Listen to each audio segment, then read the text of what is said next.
left to go, and the Orioles with a chance to win the season series against the Red Sox with the games tonight and tomorrow. Boston waiting to see the outcome of the Oakland game to know if this and tomorrow is going to matter as to their finishing first for that home field advantage. Hi, everybody. I'm Gary Thorne. Oakland losing in their ball game right now in the 8th inning for the Red Sox. If that happens, or if Oakland wins and the Red Sox win tonight, they take care of that home field advantage. For the Orioles, though, they really want to get this season series under their belt and do it for 2 years in a row. This week, we've been talking about Gold Glove candidates. The Orioles legitimately have 5 under consideration. Let's take a look at another position where the Orioles could win one, and that is center field. The Gold Glove holder right now is Adam Jones. While he blows the bubbles while he's making some catches, his job out there to rob people of home runs and extra base hits, and even sometimes get them on the base paths with that tremendous arm. A Gold Glove winner, can he keep that Gold Glove in center field this year? It will not be easy.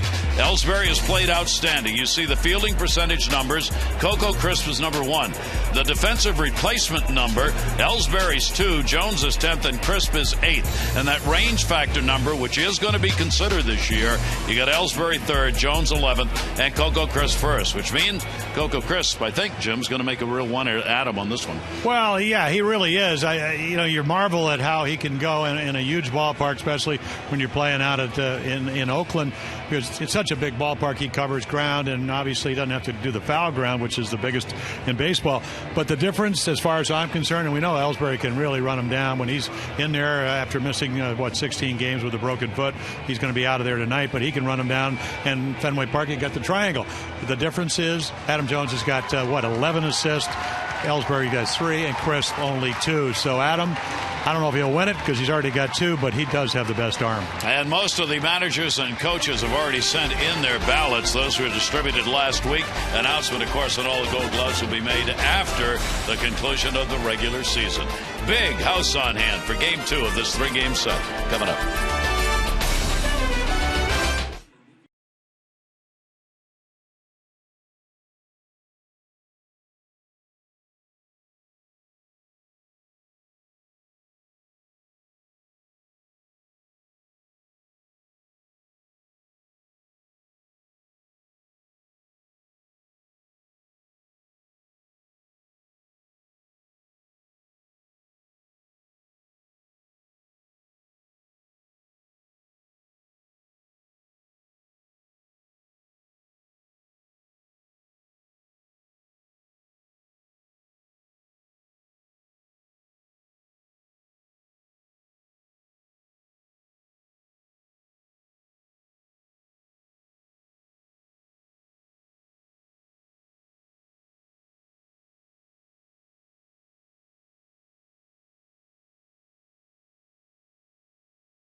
For the achiever in you. What a glorious week this has been for the final week of the regular season for the Orioles. Take a look at our train game time temperature. We're at 71 degrees. Mostly clear skies and no breeze again here tonight. Train celebrating its 100th anniversary by offering irresistible financing. It's hard to stop a train. Really hard. For the Red Sox, Vittorino, Drew, and Pedroia, Napoli, Gomes, and Nava, Snyder, Ross, and Middlebrook. Stephen Drew last night, continuing his outstanding work at short and at the plate. And our scouting report, 28-year-old left-hander out of Taiwan. Well, good finish. Last year, 12-10. Most starts on the staff at 32. This will be his 23rd start. He's 7-7. Missed almost 2 months with the oblique pull. The Sox, boy, 0-2. 8-point ERA, 24 hits, 5 home runs. Last 15 2/3 innings. And secondary pitches, he's got a curveball, changeup, and slider. This is a real good fastball hitting team. They know that he's got a good fastball, but boy, you got to use your other pitches, and you have to establish them early. You're facing the best offense in the American League, and since the 1st of September, they're averaging 6.6 runs a game. Those are the numbers. Righties hit him a little bit better than lefties, but certainly capable if he can mix up his pitches and stay out of the middle of the plate, giving you a chance to win.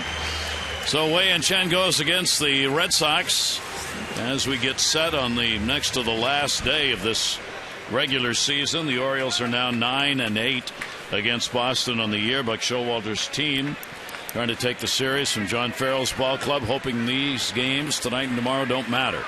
It will result in the final in that Oakland game. Right now, Oakland's losing. If they do, the Red Sox home field advantage is secured regardless of what happens in these games. And the delivery taken outside. Shane Victorino getting back into the lineup for the Red Sox, out with a jammed right thumb. The ball game yesterday, so Boston getting their regulars back into the lineup here in this final 3-game set against the Orioles. Chen's pitch swung on and missed 1-1. Yeah, Victorino, one of the better high ball hitters. Disappointing year last year. They give him $39 million, 3-year deal, and boy, he's had a nice year for him, defensively and offensively. 1-1 delivery, and Victorino will take the pitch inside for a ball. Victorino against Chen, 4 for 7. He has had 1 home run against the Orioles left-hander. Red Sox are 31-21 against lefties, 3rd best win percentage in the American League against left-handers. That will catch the inside corner, and it goes to 2-2. Yeah, he had that 8 RBI game, and that was against the Orioles, 13-2 win. Ready with a 2-ball, 2-strike delivery. Left-hander, and the off-speed pitch gets him. Well, there you go. And I didn't even tell him about the scouting report. He hooks him. So fastball, get back in the count, 2-1, and then a really good curveball. Look at the top spin on it. Go able to get the hand on top of it, get it down in the zone, and Victorino, big swing, no cigar. And for Chen, that is his 100th strikeout in 131 innings pitched on the year, along with 38 walks surrendered. Here's Stephen Drew. Drew will take the fastball.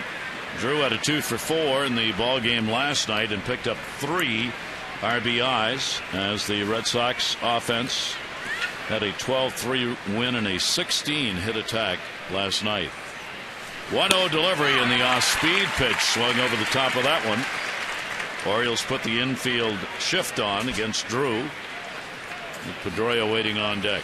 Yeah, triple the first time up, and then after Feldman left, who started, Scott Feldman starting, got the 2-run single off of Britton up the middle. Right back into the screen by J.D. Drew, who wanted that one, and a 1-ball, 2-strike count. For Drew this year against the lefties, only a $193. Stevens hitting .282 against the right-handers, but .193 off lefties. 1-ball, 2-strike count. And the delivery, and that will be taken away. 1 for 4 for Drew, lifetime off Chen. Here, over his last 51 games, I mean, almost a .290 hitter, 8 home runs. Had concussion-like symptoms early. Towards the hole, played by Roberts. He'll make the flip. Davis at first base, and there are 2 down. Now take a look at the Orioles defense. A nice play by Brian Roberts. Preedy, Jones, and Markakis. Valencia Hardy, Gold Glover last year. Brian Roberts playing very well now that he's gotten to play every day. Chris Davis, certainly a candidate to win a Gold Glove. Not to mention the home runs. And then Matt Wieters behind the plate. A couple of Gold Gloves on his shelves.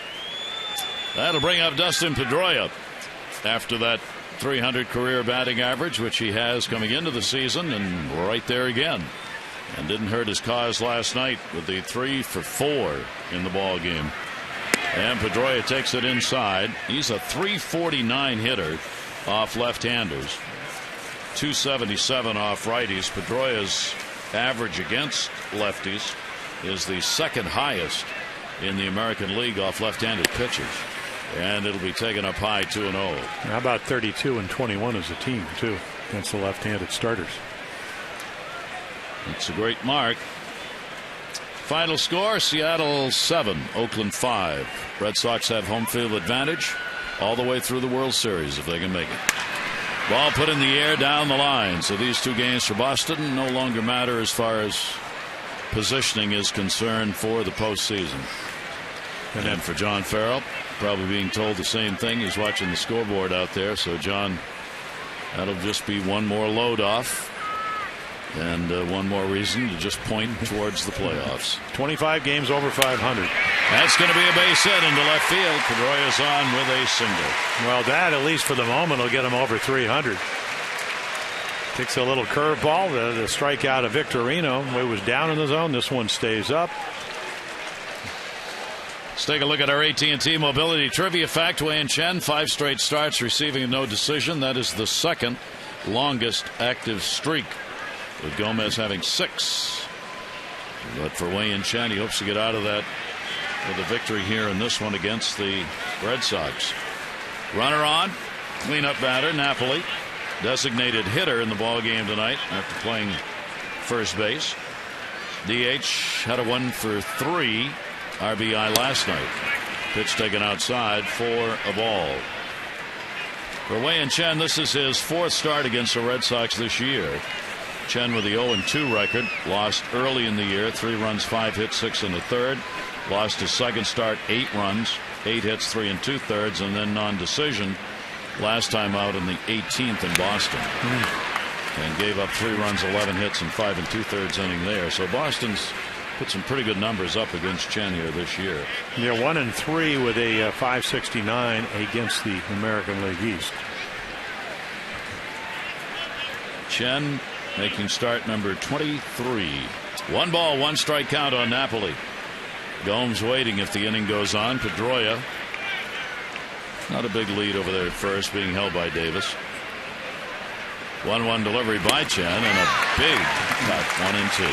Well, he can get it up there to 93 every once in a while at 94, but usually pitches 90 to 92. Got all 4 pitches.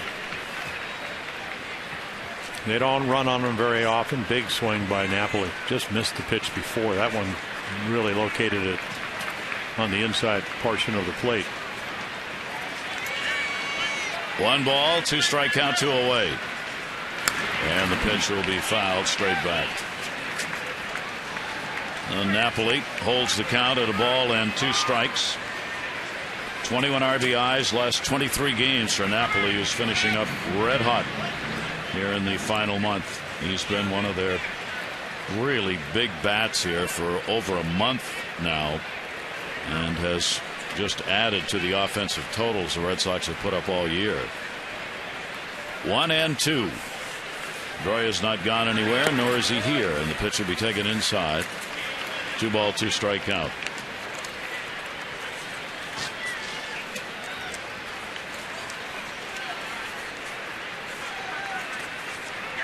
Chen up to 19 pitches thrown here in the first inning after a couple of pretty easy outs to start it. Napoli at .327 here in September. He's had 6 home runs. And that'll be fouled away. Red Sox have 3 players who've had 6 home runs in September, which is a lot. Middlebrooks has got 6. Napoli with his 6, and Ortiz was 6. Yeah, David tied Ted Williams last night, 37 straight years, or 7 years with 30 home runs and 100 RBIs, so he gets the night off. And he tied Cal Ripken Jr. on the all-time home run list, 45th with his 431st home run. 2 ball, 2 strike count.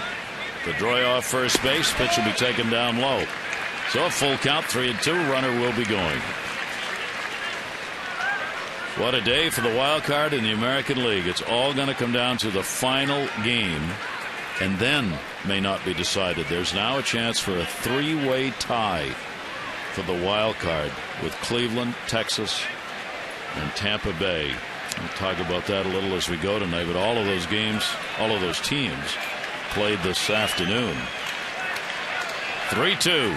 Pedroia on the run. Ball will be fouled back into the seats. Well, at Tampa, they struggled early. We're talking about Tampa Bay, struggled early in September, and then they won 7 in a row, but they made 3 errors and lost last night. And Joe Madden described it was a pretty ugly game, and then get beat again today. 7-2. Toronto won it. Torres took the loss 4-2. Half the winner for Toronto. Texas has won 6 in a row. They beat the Angels 7-4. Cleveland won their ball game. 3-ball, 2-strike count. Cleveland beat Minnesota by 1. Pitches outside. So Chen works himself into a little bit of a hole here. 2 on, 2 down. For the wild card race, the Rangers defeated Texas 7-4, 6 in a row won. They have tied the Rays, identical records for the second wild card. The Rays lost to the Jays. They've lost 2 in a row, now tied with the Rangers for the second wild card. And the Indians won. They've won 9 in a row. They now lead in the American League wild card by 1 game. They're number 1. Yep. And Tampa Bay and Texas are tied for number 2. That's unbelievable that it would come down to tomorrow. And then if there have to be playoff games, if they have a 3-way tie, there'll be playoff games on Monday and Tuesday. The delivery will be fouled back, so Gomes gets an RBI chance. 2 for 11, a home run lifetime off Chen. Yeah, home run last night off of Mike Belfiore in his first major league debut, and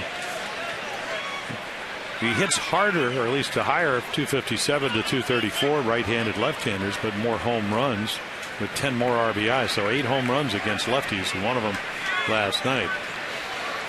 Chen has started out as though this might be a fairly quick inning for him. Has not been so. 25th pitch coming.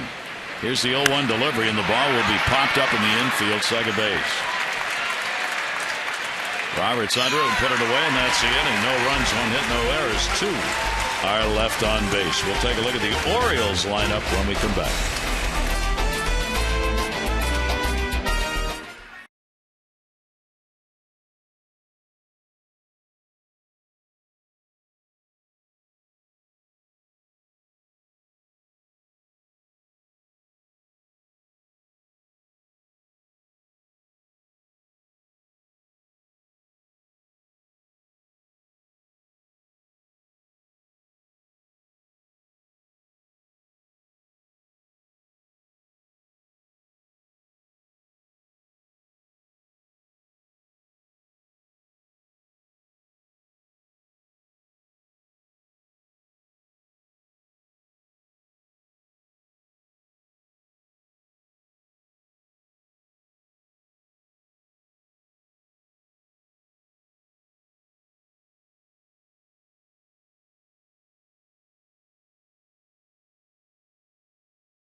Take a look at what they'll be watching tonight from the Orioles' point of view. Roberts, Hardy, and Davis, Jones, Wieters, and Valencia, Marquez, Pierce, and Jason Pridey. Chris Davis last night, another home run, Major League leading 53rd. And our scouting report on the 29-year-old left-hander out of Washington. Well, he's peaking 3-0, no home runs, 180 ERA in September. 15-game winner in rough seas against the Orioles. It was 14-0. He's now 15-3, 1-2 this year with a 4.0 ERA, and then also on the road 8-7, 7-1 at home with an ERA of over 4 runs a game. And then the John Farrell effect, 156 lifetime, but last year when Farrell was managing Toronto, he was 9-14, part of the 69 win Red Sox, but he's back on track. So Lester goes after number 16 in the win department. And the pitch will be taken by Brian Roberts. Brian's got a 4-game hit streak coming into the ball game, with the 2 for 4 in the ball game last night. In at third base, Middlebrooks.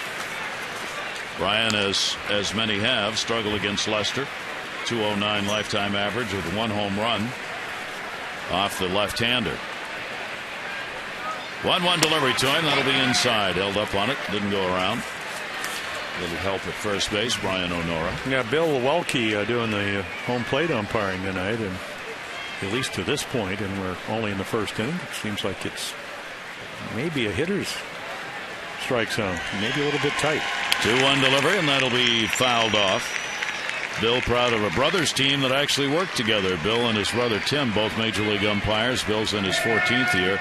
He and his brother worked together in 05 on the same crew, and then 2008 through 2010 on the same crew. And they get tired of each other and split. No, I don't know that. Barely so. 2-ball, 2-strike delivery in the way. That'll be popped up first base. Snyder there, and he will put it away. Roberts retired. Here's what you were talking about, Jim. Yeah. Well, John Farrell, I just saw last year a guy that was more like a merry-go-round. This year, of course, John Farrell knows him as well as anything. You got to understand how good John Lester is. I mean, he's got 100 wins, and he's one of the best winning percentages. So everything comes down. But the big difference against the Orioles is just look at the run support. It's almost three runs lower. So it doesn't mean you can't beat somebody. You just don't have the same cushion. J.J. Hardy moving into the number 2 hole for this ball game. Why? He's 6 for 24 with a home run lifetime off Lester. And the ball will be chopped foul for Lester. This is also his 4th outing against the Orioles. Took a loss here at Camden Yards back in June. 5 runs, 9 hits over 5. Got a win here at Camden Yards. No runs, 4 hits, 7 innings. Held the team scoreless in the ball game. And then last outing, a loss in Boston, where he gave up 3 runs, 5 hits on 6 innings, the first loss of the year at Fenway. Lester's numbers against the Orioles so far this season. Yeah. Kind of an intriguing year. Starts out 4-0, and then the next 4 months is 2-2. There was Juan Nieves, his pitching coach this year. Juan coming over as the bullpen coach with the Chicago White Sox, along with Don Cooper. He's done a nice job because they've had a lot of injuries. He's had to kind of mix and match and kind of get people in the right position. 1-2 delivery to Hardy, and that's going to miss down low. Lester here at Camden Yards lifetime is 8-1 with a very good 2.71 ERA in this ballpark. And he's got 4 quality pitches. He's got a fastball. It's 92, can maybe get to 93 or 94 on occasion. And you can see trying to just paint that outside corner. David Ross, Saltamamakia getting the night off. When he catches, the team ERA is 3.01. There is Jared. Got a terrific year. Ross, who had concussion, missed about 2 months, is back. 3-2 fouled off. Well, the Orioles are going to try and do against Lester what they did against Buchholz, but then hope that the Red Sox don't do as much as they did last night. Buchholz has given up only 2 home runs coming into the ballgame last night, and the Orioles hit 2 off him, Jones and Davis. Well, coming into tonight's game, Lester, he's given up 18 home runs, but he hasn't given one up in his last 9 starts. He's gone 68 in the 3rd inning since surrendering his last home run. So Buchholz last night got the win with all that run support, 12-1 on the year. The Orioles will see if they can get a homer off another Red Sox pitcher who's not been allowing them of late. Yeah, he uses his cutter about, at least over the course of the year, almost about 27% of the time. And that's a couple miles per hour slower than that 92 mile per hour fastball, but a lot of hard stuff. He'll try to establish a way, change-ups, occasional curveball, and then throw you the cutter in on your fist if you're a right-handed hitter. And the 3-2 delivery on the way to him. Hardy's got a base hit into left field. Well, the Orioles with one away get a runner on here in the first inning. Oh, there's your defense. Gomes, Victorino, And Nava, who had a big night with the bat last night. Middlebrooks, Drew, Pedroia, Gold Glover, Snyder, and then, as we mentioned, David Ross doing the catching. Red Sox are sixth in defense in the American League, while the Orioles continue to be number one and still on pace to set that all-time mark for fewest errors. Yeah, they had back-to-back games talking about the Orioles with a couple of errors, and then Tampa pretty much stayed with them, and then they made 3 errors in their game last night. So they're up to 59, Orioles at 52. Shattered bat, pop-up. Wow.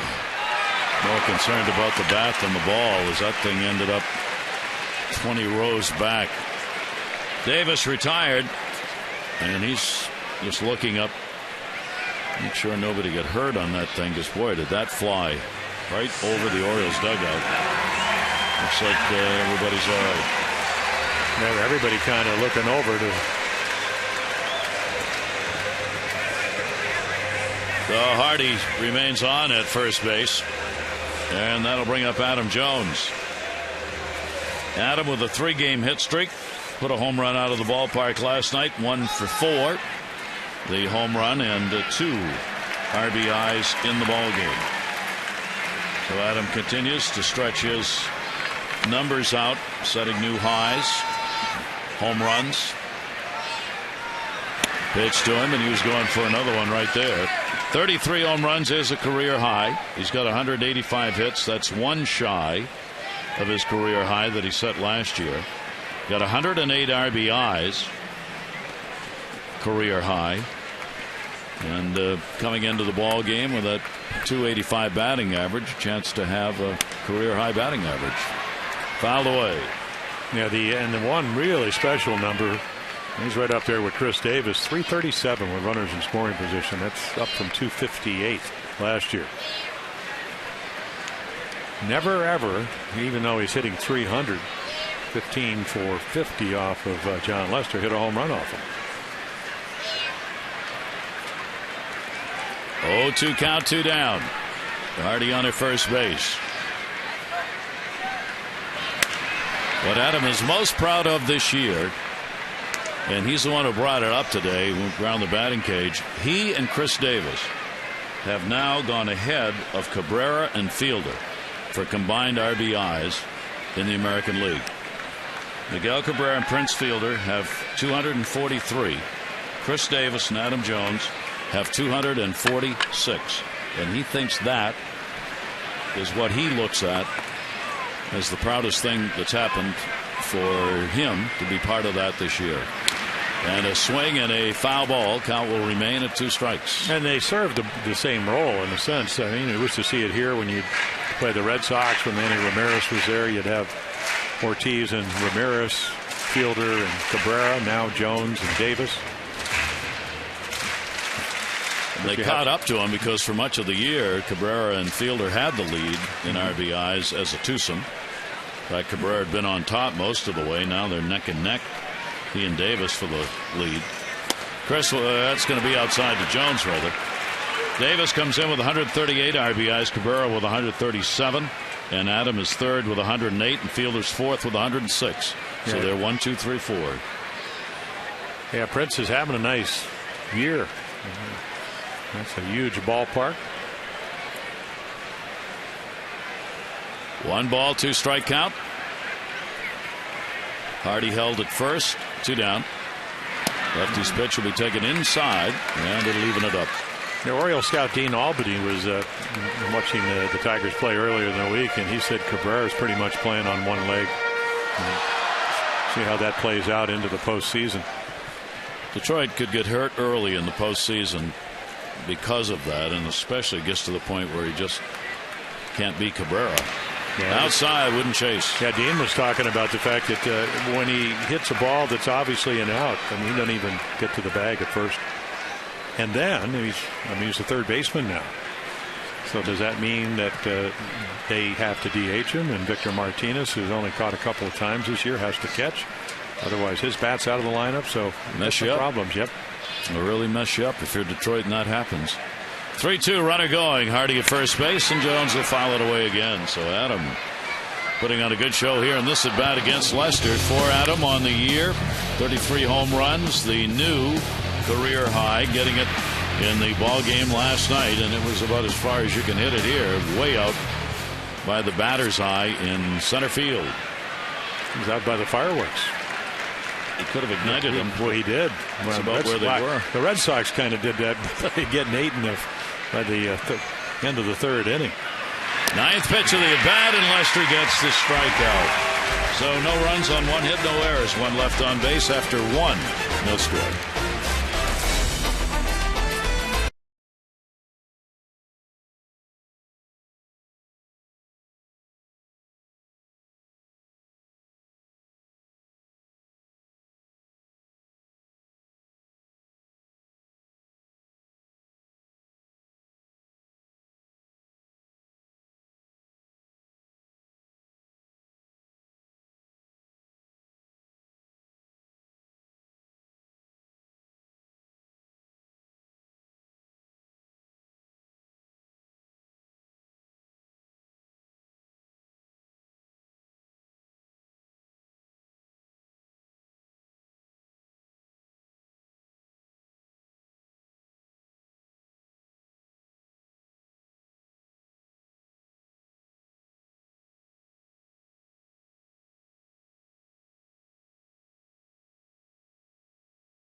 Is one of those. His spectacular play has been consistent throughout the years in a tough right field here at Camden Yards with the scoreboard and the big well over there, and of course a great arm that very few even try to run on. The competition for the Gold Glove in right field, it is hefty this year because there are some good ones, including Shane Victorino, fielding percentage 3rd, Nick is 1st, and Reddick, who's got the great arm with Oakland, 6th in that department. The defensive WAR replacement number, Victorino's 1st, Nick 10, Reddick 2nd. The range department, you've got 3rd, 6th, and 2nd. And we put those numbers in because this year they are going to be used, those Sabermatics numbers, and they will count for 25% of Gold Glove numbers. Yeah, Victorino won 3 in the National League. He's played great in right field at Fenway, which is a tough field. Reddick won last year. Nick won in 2011, last year injured. I've never seen Nick play better in right field than this year. And when you consider with the herniated disc and spring training and coming off the wrist injuries, he has not let the fact he hadn't had a banner offensive year affect his fielding one bit. Be interesting. Gold Gloves, great tribute to defensive play, and we'll see what the results are when the season's over, but Nick's certainly in the running and right. Here's Daniel Nava up. Nava 2 for 5, a home run, 3 RBIs in the ball game last night. And the pitch to him will be taken outside. 1 ball, 1 strikeout. Nava's getting the start in right field in this game. Snyder and Ross will follow. Nava 226 lefties, 322 right-handers. 1-1 delivery to him, and that's going to be a base hit into left field. Friday up with it. Leadoff man on, 2nd inning. You can win a hitting lesson with Adam Jones. Join Masson's Touch 'em All rewards for your chance to win the grand prize. Just go to massonsports.com to sign up. Don't forget, for the final game tomorrow here at Camden Yards, big crowd expected anyway, but it's also going to be Chris Davis bobblehead day. First 25,000 fans 15 and over get the Chris Davis bobblehead. So tomorrow the gates are going to open 2 hours before the game, 11:30. The gates will open for the ball game tomorrow. Here's Brandon Snyder. And the pitch will be taken up high for a ball. Snyder did not play in the ball game last night as far as getting to the plate is concerned. Only 4 at-bats in the month of September. He's been up and down, and he can help you He came up as a first-round draft choice here for the Orioles, and then as a catcher. Chen is up high to him, 2-0. Well, that's how he got in trouble to Nava. That was the first changeup he threw, and he just kind of hung it, and Daniel Nava said thank you and promptly singled into left field. That's, I think, the one change that Wei Chen, he's got a really good arm. He's got a delivery where the ball can kind of get on you. And he's got the 3 other pitches, but he's got to learn to pitch down a little bit more. Ball in the air to right field. Markakis, runner halfway. Nick's got it for the out. Snyder's retired. Deposits are now being accepted for the Oriole Park 5-bagger suite package for 2014. 60th anniversary season for the O's. You can make it a memorable one. You can get the all-inclusive suite, 14 guests, 5 games. You get Yankees, Red Sox games, catering, parking. It's the 5-bagger suite package, and you get tickets for opening day. Just go to Orioles.com/suites. Here's David Ross. Ross doing the catching in the ball game with a .235 batting average against left-handers. Backing up Saltalamacchia. That will be foul back. And as Jim mentioned, he's done a heck of a job of it when it comes to the numbers, which I guess you'd have to call defensive numbers. Yeah, the concussion certainly didn't help. Jarrett Saltalamacchia was talking about, he said, probably played a little bit more than, not that he wanted, but that he probably should have because of that concussion. But Ross really gives you a catch and throw guy, unparalleled as far as throwing runners out. 41% this year. You know, you go through the press guide and it seems like it's almost over 40%. And then he comes out of the Atlanta organization where, and you know that if you're going to catch for the Braves, you better know how to catch. You know, very rarely in their history. There's been a couple. Javi Lopez probably better known for his bat, even though he caught some really good staffs. 0-1 delivery on the way to him, and that'll be fouled off at the plate. The numbers for Ross, he has the American League best for catchers. When he's catching, ERA of 3.01. That is number 1 in the American League. Now, granted, he doesn't catch all of the games that a Wieters or a Saltalamacchia does. But well, I asked him, I said, you just pick Buck Holtz? Yeah. You know, with his Lester 160 ERA, Lester, when he's pitching well. He laughed at me. Of course, he knew I was joking, but he just said, I'm happy I'm back. And so are they. Swings at a pitch away. And he's retired. Chen gets his second strikeout. Now, when you don't play a lot, you try to slow the ball down. And Wei Chen, there you go. Powder River, you could see Matt Wieters just going, there you go, out of the zone, little high rider. Nice pitch. Batting ninth in the order, Middlebrooks. Third baseman, 3-game hit streak, and a 1-for-5 in the ball game last night. Runner at first and 2 down, no score here in the second inning. Middlebrooks will take it on the inside corner for a strike. Middlebrooks 6 for 14 lifetime off Chen. He's having a good finish. September hitting .273, and as we said, tied for the lead in homers for Boston this month with 6. 0-1 delivery by Chen, and that'll be looped to second base. Roberts came right at him. Makes the play, gets the out. No runs, 1 hit, no errors, 1 left on base. This beautiful night, Lee Wieters, Valencia, Markakis, duo.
Name is Ethel Keaton from Waldorf.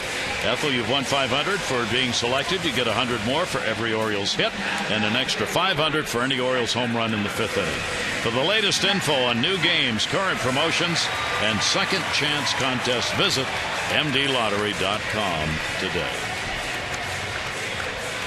And it is a gorgeous evening. And here at the ballpark, a lot of folks coming out to enjoy it at the yard. Jonathan Schoop on the left, not starting, and a bit of a concern. He's had back problems a bit in the minors this year and came in today sore. That'll go to third base. That's a fair ball. Middlebrooks trying to get Matt Wieters, a two-hopper. They got him. Great stretch by Snyder on a two-hopper off the grass to get him. Yeah, not hit hard, so, Middlebrooks, very rangy third baseman, and look how far he's going. This is Brooks Robinson in the 70 World Series. As a matter of fact, I was pitching. Lee May hits the ball, and from almost the coaching box, and Brandon Snyder kind of bails him out. Smart play. Can't get it in the air. Couple of hops. Really nice grab at first. Otherwise, Wieters got he's got an infield hit. Good combo by the bearded ones. And the pitch will be taken for a strike by Valencia. Danny got in the ball game last night, had a 1-for-1 as a pinch hitter. He's a .286 career hitter off Lester with 1 home run. We're talking about Jonathan Schoop coming in today. The back has acted up a couple of times. That's why he's not playing tonight. And he came in. Buck Showalter described it as multiple symptoms, but they believe it goes to the back. Now, they're not saying anything serious about it, but they want doctors to take a look at it. They hoped he's going to be playing a little this fall, but that's going to depend on whether or not there's a problem there that's going to keep him off the field. Yeah, he'll get on the back exercises, the core stuff. Great pitch. That one down and in. He moved his back feet, still couldn't get it. Yeah, Lester, as we told you, 3-0 in September. You mentioned having thrown a home run in 9 starts. That is nasty stuff. It's similar to the pitch that he struck out Adam Jones to get out of the first. That cut fastball, you just don't see the spin, and you assume it's going to be on the corner, and it just keeps coming at you. 2 strikeouts for Lester. Here's Nick Markakis. Nick had an 0-for-3 last night and will take the pitch for a strike. Well, these are important tune-ups, and as you mentioned, Gary, they know now they're going to get home field. Lester 7-1 at home. Lackey better at home. That's off the plate. Pedroia couldn't get it over there, and is Nick all right? He goes stumbling over the bag. Pedroia kind of held on to that. Not quite sure whether he wanted to throw it or not, and ended up just burying it in Mother Earth. Well, Nick will be feeling better because you need base hits. Johnny Gomes says, "Are you all right?" I mean, nice effort. And then he just couldn't. I think it almost hit the web of his glove. He's coming one direction, and then. That's a Manny Machado thing right there, only on the other side of the front end of the bag instead of the back end. I think the difference was Manny stepped on the top of the bag and the knee went out. This one, I think he got the toe hitting the base. Well, Nick wants as many hits as he can get. So there we go. Let's see. There, and then catches that back toe, that right toe, and goes down. Don't need any more of those. Here's Steve Pearce, and he'll put the ball up in the air outside of first base. Snyder coming over and be no play.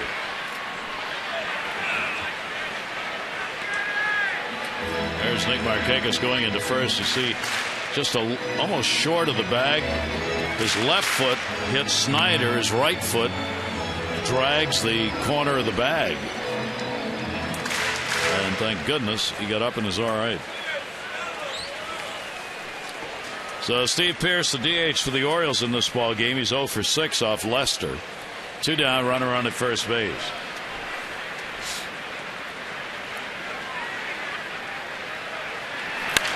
That'll go down the line towards the corner. Daniel Nava, fair territory, off the wall.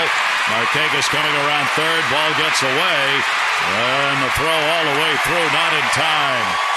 Pierce will pick up the double and an RBI. Markakis scoring, and the Orioles have a 1-0 lead. Well, for Steve Pierce, health can mean a place on a ball club. Home run a couple of nights ago. Been battling wrist injuries all year long, and he's a big, strong guy. I get the idea he has a pretty good idea. He's a little bit like Johnny Gomes, but not the same experience level. Looking for certain pitches, and when he gets them, he can do damage. And this is how you run the bases right here. He checks out Bobby Dickerson, and he says, "Let's go," and he does. 1-0 Orioles. Best part of that play, the RBI by Pierce. Second best part, Nick Markakis had no problem running. Here's Pridey, who's playing in the outfield, left field, batting ninth, and will take the pitch inside for a ball. So the Orioles get on top. Orioles had just 2 chances yesterday with runners in scoring position. They went 0 for 2. They get their first opportunity here with Pridey at the plate. Orioles with a run on 3 hits off Lester. Jason Pridey waiting, 1-0 delivery. That's going to bounce away. Then over to third base, Pierce. That one looked like it hit. Well, we'll look and see what it hit. The plate, the shin guards, but it rebounded pretty good. Well, you get a lot of movement, but that usually anytime the ball bounces or is close to the dirt, they give you a wild pitch, but that ball should have been caught.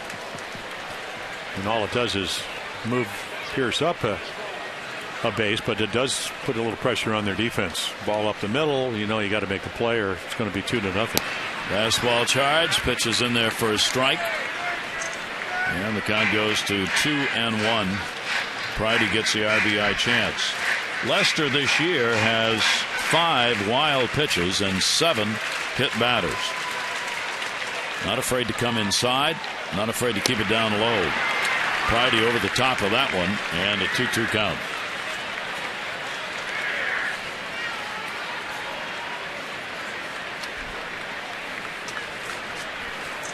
Fly ball pitchers in the game. Chen a little more so than Lester, but they both tend to get majority of outs up in the air.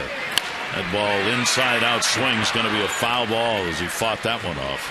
Yeah, a little emergency hack. Pridey at AAA hit .269. He played 118 games for the Tides. He was the Tides leader in games, hits, home runs 15, doubles 24, 57 RBIs, and 69 runs. Offensively, you can see why Ron Johnson said he's one of my favorite players. Helped win a lot of games. And the off-speed delivery will get him.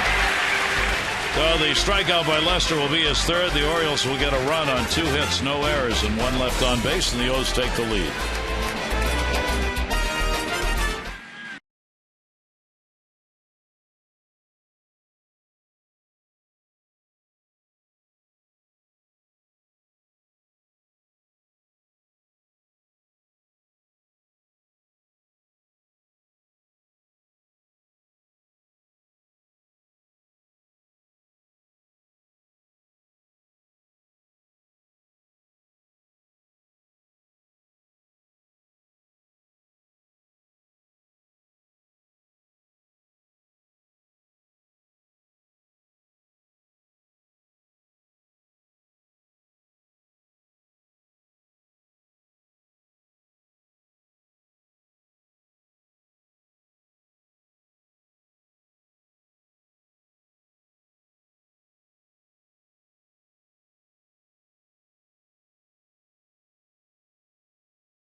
Beautiful Sarasota.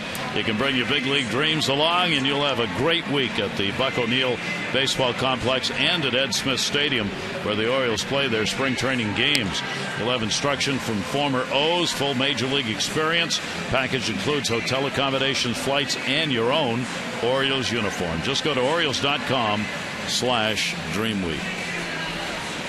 I want to congratulate the Pittsburgh Pirates. I just think it's good for baseball. They're back. It's all over for them. They got it done. They beat the Reds by a score of 8-3 today, so they're going to host the wild card game against the Reds on Tuesday in Pittsburgh. It'll be the first playoff game since 1992.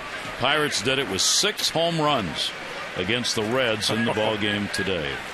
Yeah, well, congratulations to Clint Hurdle and all the guys and their fans. I mean, that's the big thing, because they love us in Pittsburgh because we lost 2 World Series to them. So they love to see the orange and black. But boy, they had some great baseball teams. I mean, not only when I played, but in years before, and some great players. Great history there in Pittsburgh, in a ballpark where they turned out more than 40,000 for the ball games here in the final week. So that's great. And the Pirates head on to the playoffs at home. 1-1. Victorino puts that one up in the air. Second base. Roberts on the outfield grass will put it away. Victorino, top of the order, retired. He is 0 for 2 in the ball game. Drew and Pedroia due up here in the 3rd inning. So the Orioles say to Wei and Chen, there's your run. Go get him. Give us 7. Shut him up. Well, he's certainly capable of doing that. And it's been a tough year. He started out 7-2, and here he is 7-7. And I mean, it just seems like early on, before the oblique, he was rolling along. Looked like he was going to build on what he was able to do last year. Definitely got tired last year, no doubt about it. 32 starts, first year in pro ball. 1-0 count, and the pitch will be taken down low. Drew grounded out in the only at bat he's had in the ball game. The Orioles, if they can win this game, will guarantee themselves the season series against the Red Sox for the 2nd year in a row. Red Sox are the only team in the East with a winning record against them this year, as they have done extremely well against the Eastern Division ball clubs this season, which is one of the areas the Orioles are going to have to improve on again next year. 3-0 count. He's taking all the way. It'll be in the inside corner. Red Sox against the East 44-30. The Orioles 34-40. So a 10-game difference in that win column between the 2 ball clubs, with all these games that get played against Eastern Division opponents. 3-1.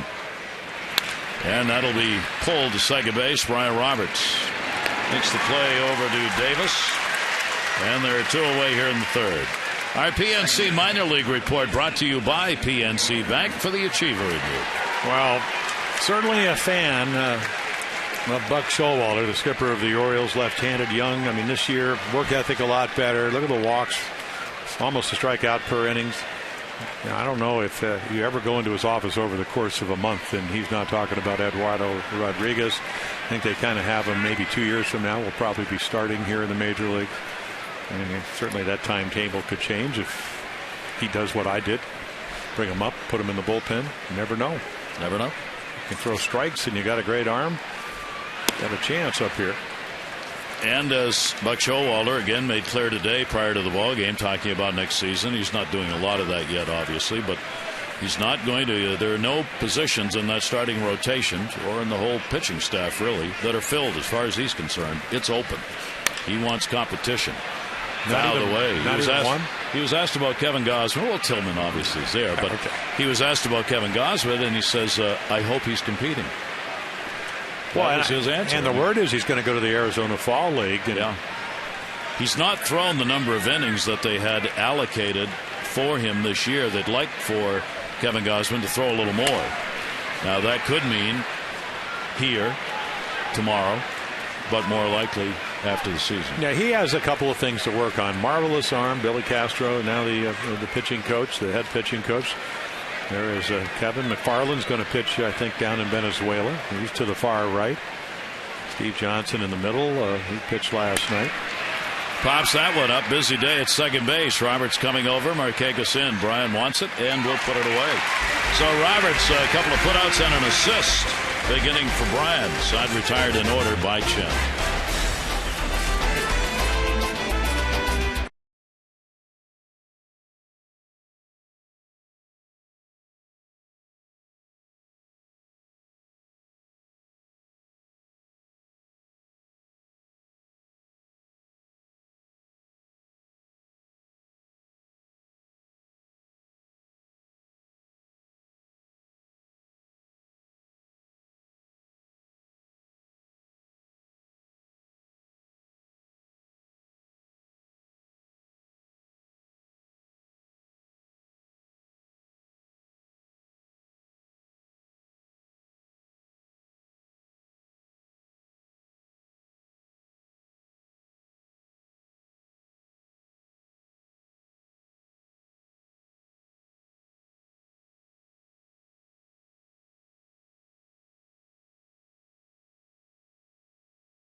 The names and where they are contract-wise.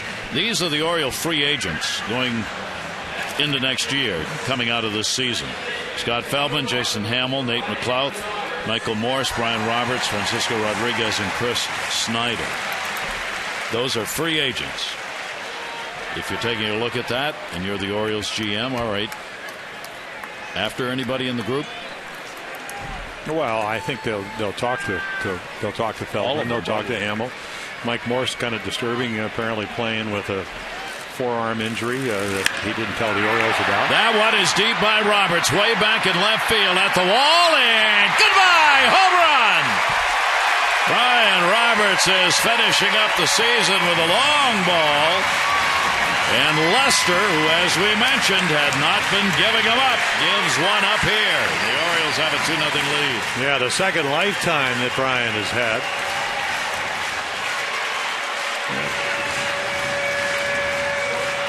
Smart hitter. Getting back the skills that he had lost. You don't play for 3 years. Talk to Victor Martinez about that. He missed a year. So the bat getting quicker. Better defensively, both righty and lefty. The only thing he hasn't really done a lot of is stealing bases. When you look at Brian's numbers over the course of when he played for the Orioles, remember, the Orioles didn't win. He was one of the impact players in the American League. He will turn 36 in October. But he is showing people, and whether the Orioles will be those people, that he can still play a little bit. And he's gotten better as the season has gone along after tearing the hamstring tendon. The third game of the year, I think, down in Tampa. And the delivery, and that's going to go to left field to the corner. And a nice run and catch made by Gomes off Hardy. A couple of hard hit balls here off Lester. Orioles up 2-0. The other contracts, and this is a lot of work for the front office. These are the contracts. They're not going to be free agents, but they are contracts that expire this year. And look at the names on here. Wieters, Norris, Casilla. You got Tillman, Steve Johnson, McFarland, Chris Davis, Hunter, Mattis, Pierce, Gonzalez, Flaherty, and Valencia. All Orioles whose contracts are up at the end of this season. That's work that began a long time ago, but that's a lot of names. You have some of those guys, probably 4 or 5 of them are arbitration eligible. The Orioles have control over them because they are not free agents.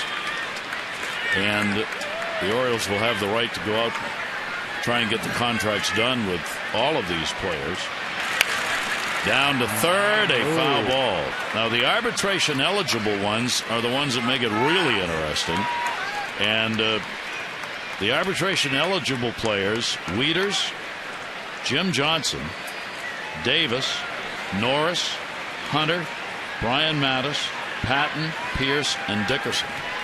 They are all arbitration eligible. So you're trying to get deals done with them and stay out of arbitration in almost every case. But that's what all that means is there's a lot of work to be done in the offseason to get deals done. Yeah, you and your agent submit your number, ball club, and there's kind of guidelines, but the guidelines are obviously what you want and what they want to pay you, and then most of them get settled. You can imagine what it's going to cost for Chris Davis. Or 33 home runs, and then now 53 home runs. Or Jim Johnson. Yeah, well, leading the league in saves. And after having 51 of them last year, those are big names for the Orioles. And you got one involved in the MVP race with Chris Davis. Probably, realistically, it's probably Cabrera. Trout's not on a winning ball club. Chris Davis, and we're talking about winning in terms of going to the postseason. Neither is Chris Davis, despite the great years. Cabrera's going to go to the postseason with the Tigers. He's the odds-on favorite, but Chris certainly is going to get some votes. And the pitch inside to him, and a walk. Well, maybe humanizing himself a little bit, John Lester. With the home run to Brian Roberts, the line drive to Hardy, the walk to Davis. Let's see if Adam Jones gets a better pitch to hit. He did not get anything to hit. That's how good Lester was to Adam, striking him out on a cutter down and in. Bryant's home run, the first off Lester in the last 10 ball games. He had pitched, he'd gone up to 70 innings, 70 in the third innings without surrendering a home run before the leadoff homer by Roberts here in the third. Now a runner on at first base, and Jones coming up, strikeout victim his first time up. Adams got a streak of his own going. He's had a hit in the last 9 games against Boston here at Camden Yards, including the home run he picked up last night. Runner at first base, Davis, one down. That'll go down to third base, backing up Middlebrooks, goes to second. Pedroia, the quick throw, not in time. Yeah, all chances of a double play. Middlebrooks bobbles it. And there is no such thing as a perfect double play unless it's hit right across the bag, because Adam Jones really gets down the line. Watch this little bobble. See, just can't quite get a handle. And then Pedroia really turns it, but Adam Jones almost out of your picture. So that will keep the inning alive, and we'll bring up Matt Wieters. Matt denied a hit on a fine play by Middlebrooks in his first at bat. 2-hop throw from foul territory on the third base side over to first that got him. Wieters, a .333 lifetime average against Lester coming into the ball game. 1-0 count. Yeah, came in a .280 hitter from this side of the plate with 11 home runs and 161 at bats. That's almost one every 15 at bats. And then 11 home runs, 359 hitting the other way. And the average all the way down to 212. So from this side, he is one tough out. 2-0 count on him from Lester. Orioles up. Run in the second. So far, one here in the third. And Lester staying away. Falls behind 3-0. Well, you always try, if you're pitching against a guy like John Lester, and put the pressure on it. We told you that he used to, when he was 14-0, get over 6 runs a game against the Orioles, and since then he's 1-3. It's down about 3.5 runs a game. So when you pitch well against him, you make him work. No freebies, no free lunches. In fact, over the course of his career, they have averaged, the Red Sox, 5.66 runs. That is a lot of run support. You pitch well, and they support you. Winning combination. Yes, it is. 3-0 delivery. That is going to be in there for a strike. The Red Sox have done just that for all of their pitchers on the road. They're averaging almost 5.4 runs per game away from Fenway this year. That is the most runs in road games for any team in the majors. this season. They are 44-35 on the road. 3-1 delivery, and Wieters will take that. That too is in there for a strike. So Lester comes back, takes it full. Jones will be running. Yeah, Matt's looking for something up in the zone. He makes a perfect pitch down and away.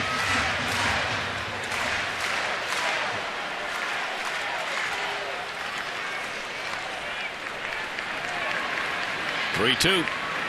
Runner goes, and the pitch is outside. Well, Lester's walked a couple now in the inning. Our Hollywood Casino League leaderboard: slots, tables, and dining. The ultimate triple play at Hollywood Casino at Charlestown Races. Total bases: American League leaders. The Red Sox are number 1. The Tigers right behind them. Then the Orioles, Angels, and A's. The average 22-20. Those teams well above that on the year. Red Sox doing it with some homers, right in the middle of the pack in homers, with doubles, lots of them, and triples. Wieters on with a walk, 2 on. Here's Valencia. And a swing and a miss. He was a strikeout victim his first time up.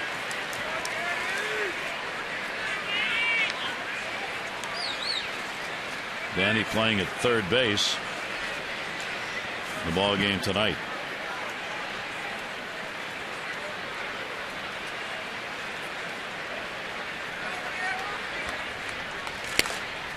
Lester's pitch will be away. 1-1. Lester's having to throw some pitches here in this ball game with these counts that are going deep. He's already up to 59. He averages well over 100. 114, 15, 12, 11, 15, 16. Last game 123. Yeah. He's not afraid to throw a bunch of pitches. And 1-2. You can see he's got a terrific curveball. Doesn't throw it a whole lot. And part of it is your approach. This is what you want to do against a guy like John Lester. What the Red Sox do, the Yankees used to do when they were healthy. Got to get the starter out of there by the 6th inning. Get to the middle part of the bullpen. 2 on, 2 down, 1-2 delivery. Outside. Lester finishing up strong, and that's not unusual for him. He's undefeated this month, 3-0. He's got a 1.80 ERA in 4 starts. He has 20 wins in the month of September. Tied for the most in the major league since 2006. And he likes to finish strong. 2 balls, 2 strikes, and 2 down. Valencia with the Orioles up 2-0, trying to add to it here. Base hit to get a run in. Jones the lead runner. And breaking ball that fooled him, did not go around. Lester wanted to call, didn't get it. And Brian O'Nora at first. Another curveball. Did he go? Could have called it either way. Yep. You can see Danny kind of taking a peek down to Brian O'Nora, who's one of his best friends now. They have bonded. Will be till the next check swing. Well, that's true. Good point. 3-2 count. Runners will go. And the delivery to Valencia is hit to center field. Started back and stays in place. And Victorino's got it for the out. The Orioles will pick up a run. 1 hit, no errors, and 2 left on base. Brian Roberts, his 8th home run of the season. The Orioles now lead it 2-0.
Orioles spring training, also the destination for culinary adventure, from their fresh local seafood to the great array of Zagat-rated restaurants.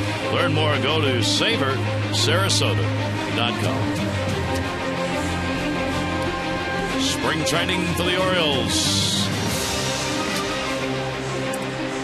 Be thinking about that in the not too distant future. Yeah, like next week. Winter spring training for broadcasters. Laying on the couch. Yeah. Couching. Yes. Wei-Yin Chen, a lead in the ball game to work with. Napoli, Gomes, and Nava will be coming up. The Cardinals beat the Cubs today 6-2. They're in a battle in the National League for home field advantage with Atlanta. Atlanta's playing tonight. The Cardinals now have 96 wins. Atlanta has 95. Atlanta's still playing. Here's Napoli, and he will take the pitch for a strike. The Cardinals won the season series between the two, 4-3 against the Braves. Yeah, the Cards were the biggest run differential in the National League at 179. Red Sox came in at 199. That's the highest in this league. 199 more runs than they have given up. And compare them to the Orioles, they score about 7/10 more a run a game, and they give up a little bit over half a run less. And that's how you get to those. Orioles only 34 games, but better than last year, but not as many wins. 1 ball, 2 strike count. Napoli drew a walk his first time up. Yeah, he really earned this. I mean, he fouled off a bunch of pitches. Chen tried everything, and then eventually threw him a 3-2 curveball and left it out of the zone. And the 1-2 delivery to him. Napoli will take that one inside. That was a pretty good movement, body movement right there, in order to convince the umpire that was inside. You don't need to see it again, but it was pretty good. It wasn't even close, but 2-2 delivery, and that's the key word there. That'll be fouled back upstairs. Well, one of the greatest and matinee idol was Rocky Colavito. He would stand right on top of the plate, and if you pitched him in, he would jump back and kind of look at the umpire like, almost hit me. Yeah, and whether it was a strike or a ball, it was a ball. It worked for Rocky. That's right. 2-2 delivery on the way, and that'll go to first. A nubber with spin played by Davis. Take a look at our Major League notebook. Who'd have guessed that the Tampa Bay Rays would have out-homered the Yankees 26-9 this year in their season series? Yet Tampa Bay still fighting for a playoff spot. Yankees, of course, out of it. The Orioles with that big turnaround, the largest one-run win decline in American League history, and the third largest in Major League Baseball history. The Orioles are 18-31 in one-run ball games, having won 29 of them last year. An unbelievable turnaround in that department, and you have those up as you can go to all kinds of stats and say if this and if that, but that's not what the numbers say. Off the mark as Valencia had time to get him, but high and down the line. Davis coming off to make sure it didn't get away. Yeah, he chose to play back, and when you go back, and you can see this, he's going to throw off his back foot. And when you drop your arm, the throw goes high. So again, it's Manny Machado. That's why you kind of take him for granted. I did it with Brooks. Brooks would have come in. He would have short hopped it. Manny would have probably done the same thing. And it's not that Danny Valencia can't play third base. He just hasn't played it a whole lot. They'll give him a hit. Yeah. So a base hit for Gomes. Infield hit. Hit number 3 for the Red Sox. All singles. That'll bring up Nava. He's got one of those singles. Daniel Nava hitting at .299. Chen's pitch to him, and that will be on the outside corner for a strike. Orioles have the 2-0 lead in the ball game. Home run by Roberts in the third. RBI double by Pierce in the second. Supporting Chen, who has walked 1 and struck out 2 so far, letting his defense work behind him. And the 0-1 delivery. That'll be in there for a strike. Quickly goes to 0-2. Yeah, .243 hitter last year with 6 home runs. And Nava has done everything they've asked. Always a high on base percentage guys coming up through the minor league. Undrafted free agent. Turned himself into a really good outfielder. Saw that last night. Great diving play. Late innings. 0-2 count. Runner off first base. Nava comes in 7th in the league in on base percentage. Hit by a pitch 15 times. That's the second most. That'll help your on base percentage. That's a tough way to get it. Well, he makes you throw the ball over the plate, and pitchers don't like to do that. I mean, here I think if you make your pitch, you might get him to expand, but it always seems most of the time he's ahead of the count, not the pitcher. 1-2 delivery by Chen, and that's right back into the screen. So the count holds at a ball and 2 strikes. 59 pitches now have been thrown by Chen, so both pitchers, Lester and Chen, up in the pitch count. We're in the top of the 4th inning. 2-4-0 for the Orioles, 0-3-0 the Red Sox. 4 left on by the O's, 3 by Boston so far. 1-2 count, 1 down. Short lead, Gomes at first. Wieters blocks it, holds him at first base.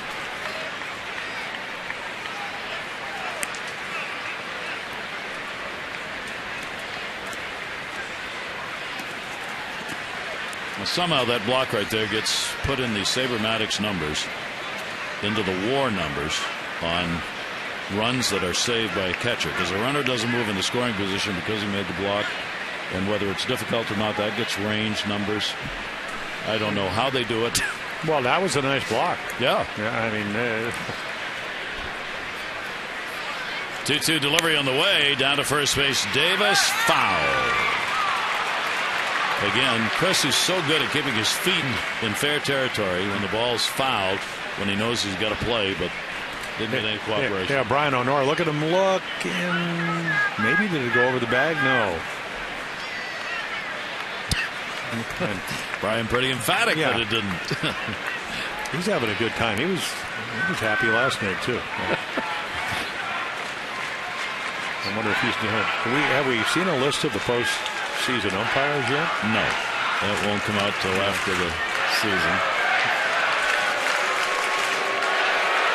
2 ball, 2 strike count. Fans getting into their own little competition here. The number of Red Sox fans on hand.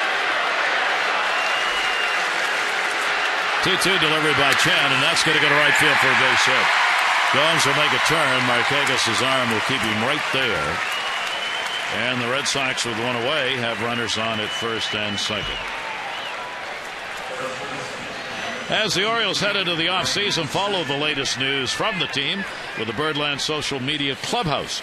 Go to Orioles.com/connect to find out how you can get insider access. Facebook, Twitter, Google Plus, Instagram, Pinterest, and more. You can connect with your favorite players, plus be among the first to hear breaking news straight from the team. Join the conversation, Orioles.com/connect.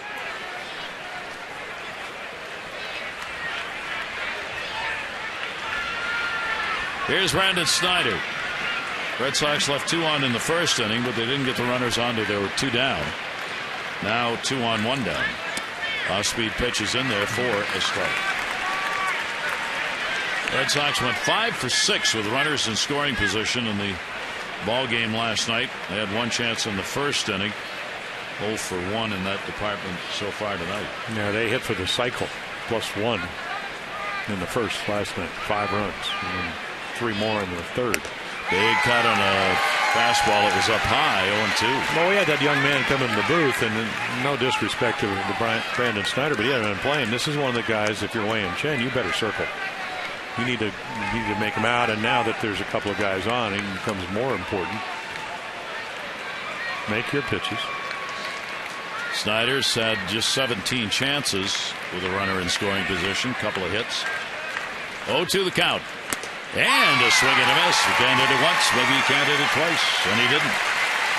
Well, you try to react to the way the hitter reacts to you, and they do a nice job of it. Late on the second strike, just as late on the third.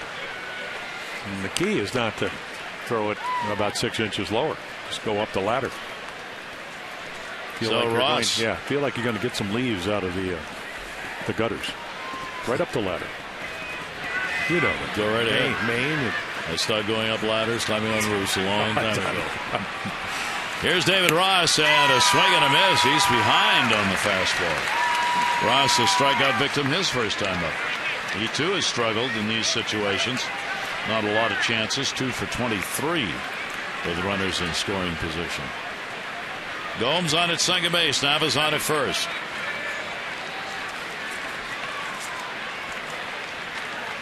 Ross 1 hit and 8 at bats in his career against Wei and Chen.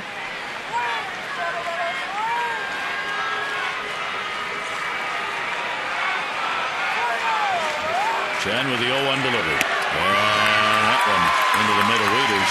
Gets the runner back to first. 0-2. Another high rider. 256 hitter, and he's shaking himself. 9 home runs last year for the Braves.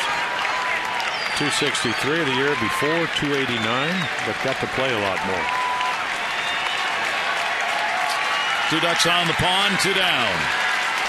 206 with runners in scoring position for Wei and Chen. He's had a terrific year in that category. 0-2 delivery will be fouled back. Orioles conclude the season right here tomorrow. The last game, Chris Tillman scheduled to go against John Lackey. 1 o'clock goes extra, 1:30 for our game coverage. And it is Chris Davis bobblehead day, so don't forget, first 25,000 fans, 15 and over, get the Chris Davis Fans Choice bobblehead. Gates open at 11:30 tomorrow, 11:30. 0-2 count. Ross, breaking ball, fooled him. Did he go? No. 1-2. Good curveball. And Ross just would not bite. Right where you want to throw it. Late on the fastball, and does a nice job of holding up. And where do you guys swinging when the ball's in the glove? You can throw him a breaking ball, you just can't throw it in the strike zone. And he didn't. 1-2 delivery. That'll be plunked in the air down the line and right. Everybody coming. Roberts maybe. It's going to fall in for a base hit. 1 run will score. Runner will stop at third. A Bermuda triangle single for Ross. An RBI, and it is a 2-1 ball game. Yeah, David Ross celebrating. He fights it off, and well, you're right. Nobody plays here. Davis can't get there. Long run. And because Nick comes, Brian Roberts might have been able to keep going, but he stops. Nick stops. Perfectly placed. Very unlucky for Wei and Chen.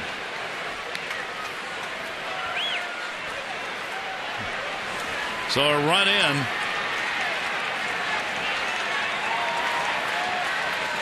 Red Sox have hit number 5 in the ball game. And Middlebrook's up. Runners at first and third with 2 down. And Middlebrooks will take it to center field. Jones gets there and puts it away. So 1 run in, 3 hits, no errors, 2 are left on base. Orioles lead the Sox 2-1.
Fans celebrating Wei and Chen. Early performance and a good one. He's walked only one, and he's gotten some help. The Oriole bats coming alive, picking up one in the second. Pierce an RBI, and then Brian Roberts delivering the home run. And the Orioles have a 2-1 lead. Thanking the fans. Fan Appreciation Weekend. It had gone on all week for the Orioles in this homestand.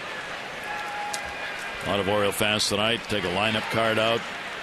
Got to one of the fans selected to work the PA for an inning downstairs assist. We had a couple of visitors up here who were selected out of the crowd to come up and say hi. They wanted to do color and play-by-play. We were taking a couple innings off. But they were hoping for a good prize, but they got us. And they went, I thought you said it was an appreciation night. What's that? 1-0 count on Nick Markakis. Nick will go the other way, and that will be foul. Markakis a single and a run scored, coming in on the Pierce double in the second inning.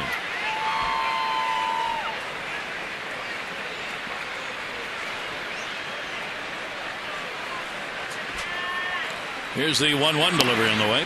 Just missed outside. Lester touched up so far. The 2 runs on 4 hits. Red Sox 1 on 5.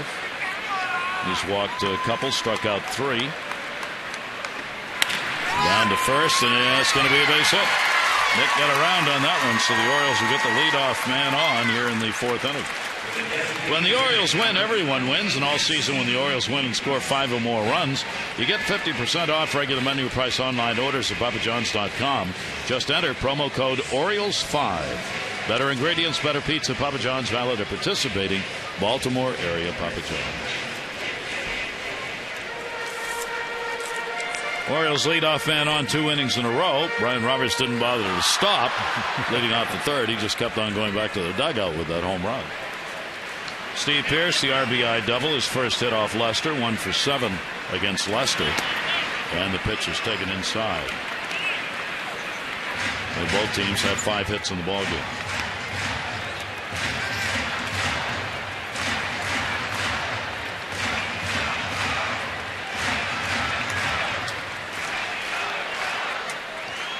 Pierce 254 off the lefties, 262 off the right-handers. Both double the at-bats against lefties. Down to third, hard and foul. 1 ball, 1 strike count on Steve. Yeah, he doesn't get cheated. Led the team in home runs in spring training, and as you said last night, sometimes that doesn't tell you the whole story. Sarasota seems to favor the right-handed hitter. The wind seems to blow from right to left. In fact, it blows out almost every night. Hard. 1-1 delivery, and that's taken for a strike. Comes right off the gulp, right across the field, and out to left. We go up to Lauderdale from Miami, and wind would be blowing out 25, 30 miles per hour in spring training. I'd practice in the outfield because I was pitching that day of throwing a ball and then just kind of putting the glove up and wait for the umpire to throw it back to you. Because anything in the air was gone. And that one in the air to left field. Not enough wind. And Gomes is there to put it away. Pierce, the first out. We're in the 4th inning. The Orioles season ends tomorrow, but the Mid-Atlantic Sports Report continues throughout the offseason. You can join Tom, Dave, Mel, and Phil on Monday through Friday throughout the playoffs. Then in November, they'll have all your Orioles offseason coverage on Tuesdays and Thursdays, 5 to 6. Turn to Masson for all the latest news, free agent signings, trade, winter meeting coverage, and an in-depth look at the Orioles for the upcoming season and what went on here in 2013. And you'll hear from your favorite Oriole players, too, throughout the offseason. That's the Mid-Atlantic Sports Report right here on Masson.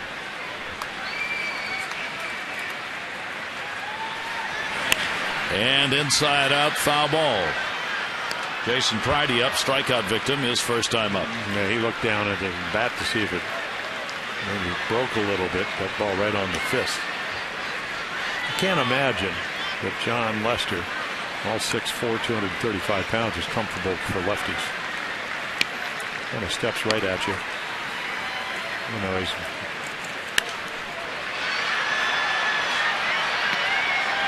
not a Randy Johnson, but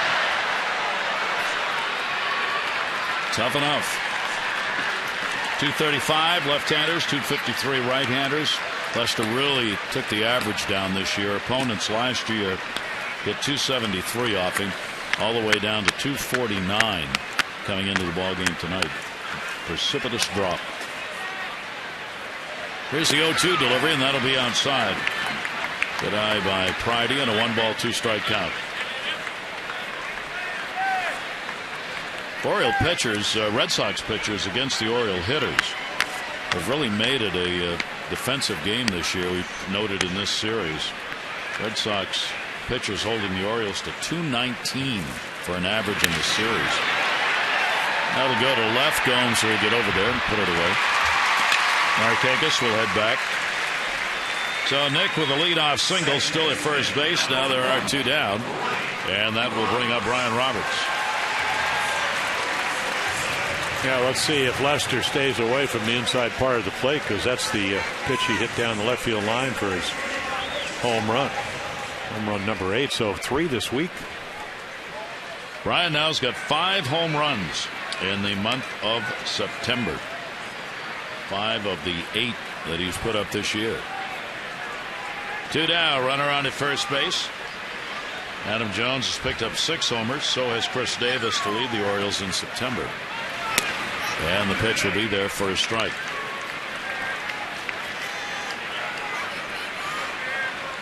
Brian's had 4 off lefties and 4 off righties. Markakis at first, 2 down, 0-1. And that will miss. 1 ball, 1 strike. Yeah, that's the second time he's looked down. Either spikes or the landing area. It's one of the things you pitch from different sides of the rubbers compared to where Chen may be pitching. You might be a little bit more across or more direct. There's all kinds of holes there, so you just try to smooth them out. Because if the front foot doesn't land or you can't push off, you cannot make your pitches. 1-1 delivery. Roberts takes that. That's a ball. And the count will go to 2-1 on Brian.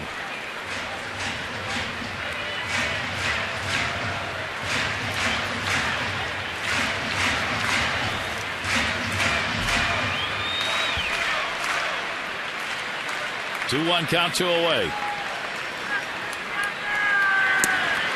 And another one that'll miss. So a 3-ball, 1-strike count on Roberts with Hardy, the on-deck batter.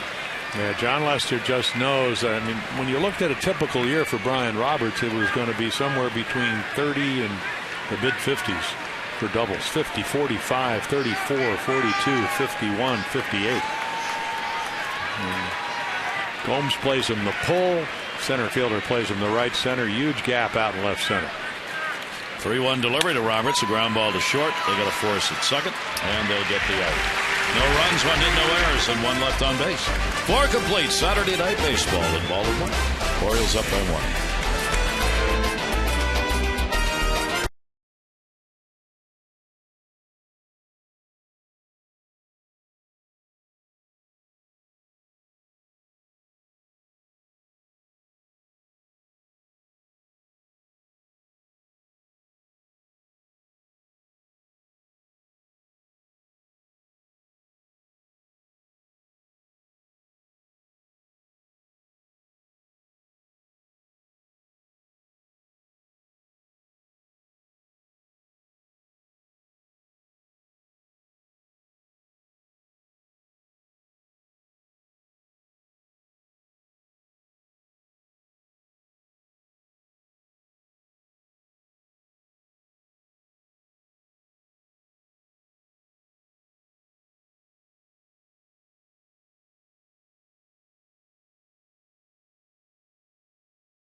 On this date in 1953, the owners agreed to move the Browns from St. Louis to Baltimore. They became the Orioles.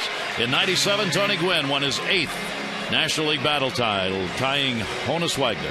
And in 11, the Braves became the first Major League team to blow a lead of 8 games in September. They're back in this year. Honus Wagner, one of the great hitters of all time, and Tony Gwynn winning that 8th batting title, able to tie Honus Wagner. He finished with a .372 batting average. Tony did back in 1997. Flat out hit. They named the hole between third and short, the 5.5 hole after him. They'd wear it out.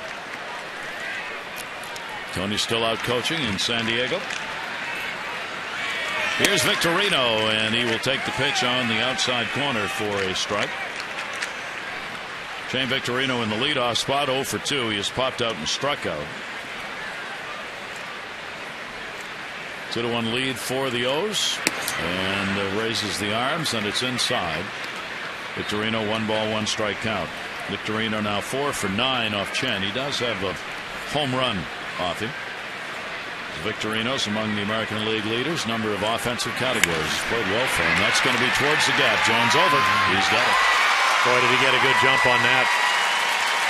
You know, part of playing center field is when, or any outfield, is when the ball gets into the hitting zone, you are off and moving. And you can always tell, because when you're pitching and you're turning around and the guy's still standing, he didn't get a good jump. But and that ball hooking away from him. A nice little grab with a 2-1 lead. Every play pivotal from this point on.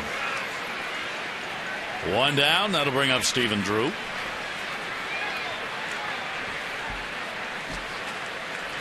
Drew has grounded out twice. Both times to Brian Roberts at second base.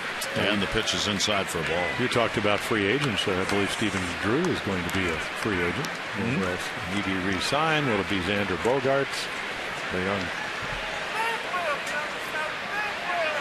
young man we saw last night. Whoa, way up in the air and way back by the scoreboard. And it's going to hit off the top. Throw comes to second. It'll be a double and missed a home run by a whisker. When Wei-Yin Chen gets into pitch 61 to 75, the average 25 for 75, 1 out of 3. So line drive by Victorino on a hanging curve ball, and here's another one. And you think it's going out of here. It just kind of hangs up there, very much like the Nava home run off of Feldman. 3-run shot, and then that ball just didn't seem to carry a whole lot. Nick Markakis couldn't get there, plays it off the wall well, but because it sits so high, easy double. Boston's 360th double. They lead the league in 2 baggers. Potential tying run on at second base, and here is Pedroia. Pedroia's had a single, and he has popped out. So he's hit a curveball the first time. Last night he hit a fastball on the left, single into right. Why is such a tough out. High on base percentage, averaged at .299 and over 300, 309 with runners in scoring position. Pedroia, the 0-1 delivery to him. That'll be fouled off back into the screen as he went after that one. His single came in the first inning. 10 hits in 18 at-bats against Chen. One of the most unlikely number 3 hitters, size-wise, that you'll ever see in the majors, but not when it comes to the production. Small in stature, but big in output. 0-2 delivery on the way. He'll take the pitch outside. 1 ball, 2 strike count. .280 hitter with 2 strikes coming into last night's game. Amazing number. League average about 180. He and Nick Markakis continue in the top 10 as far as difficulty in striking out. Nick is 10th. Pedroia is 7th. Strikeout every 9.5 plate appearances. Foul back, and it stays 1 and 2. That's a perfect example. I mean, that's a terrific pitch. He just flicked it foul, hoping to get a better pitch to hit.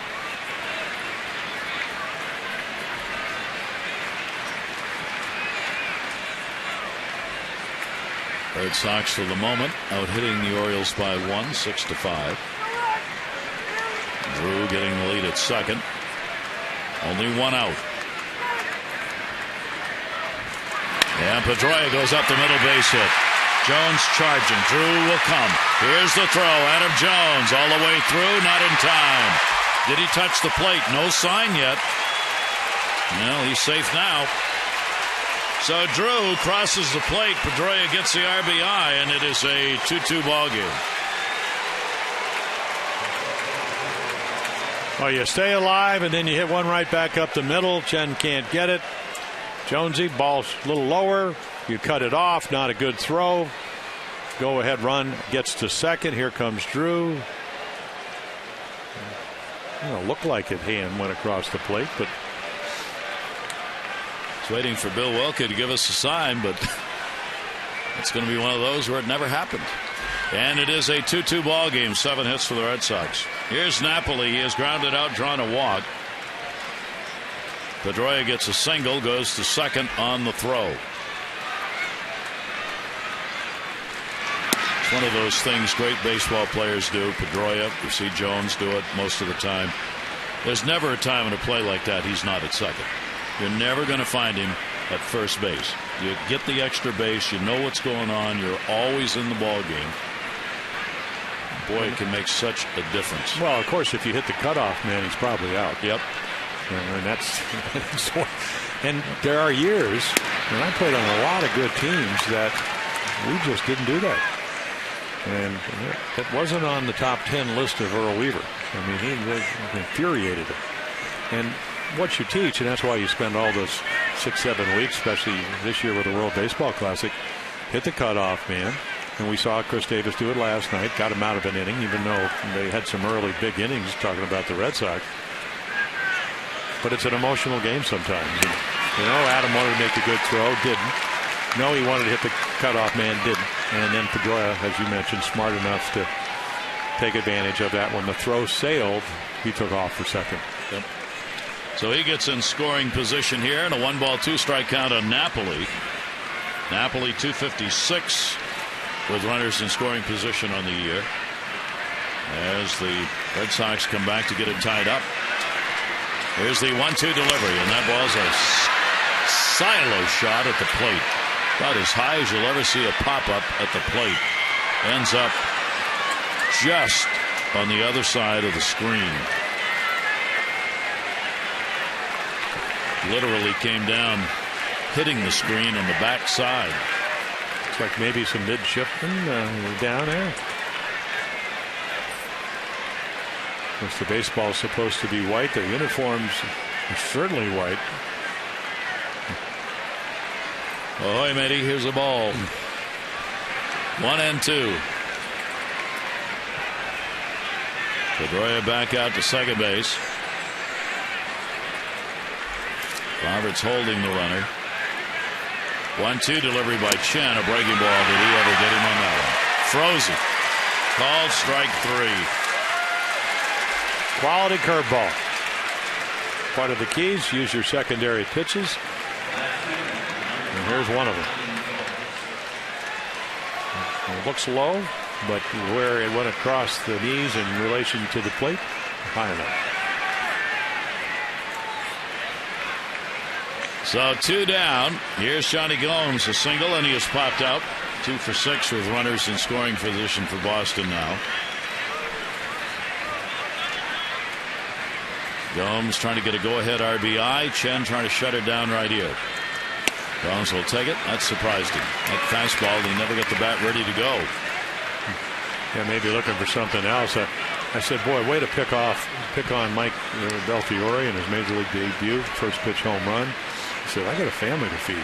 It's my job. Exactly. Nobody crying for me. No. I said. 0-1 delivery up in the air. Center field. Jones. And Adam will put it away. A run in, a couple of hits, no errors. 1 left on base. Ball game tied at 2.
starting next week.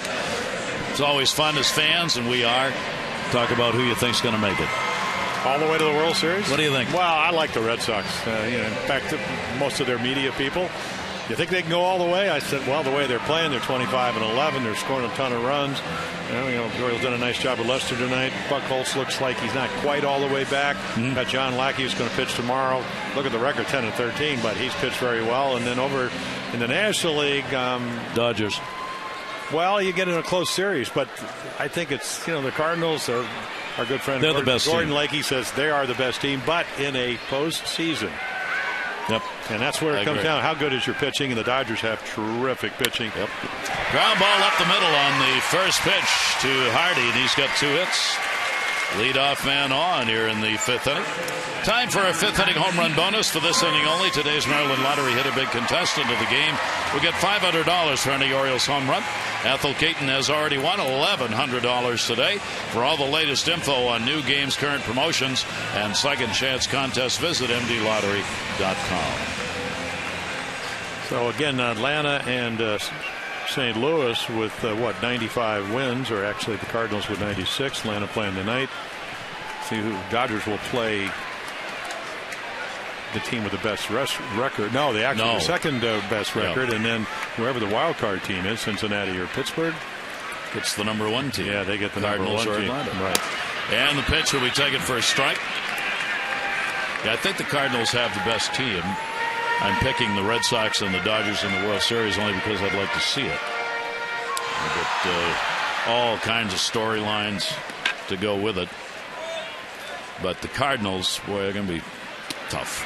Pitch is taken inside, and a 1-ball, 1-strike count. Oh, they're such a resourceful organization.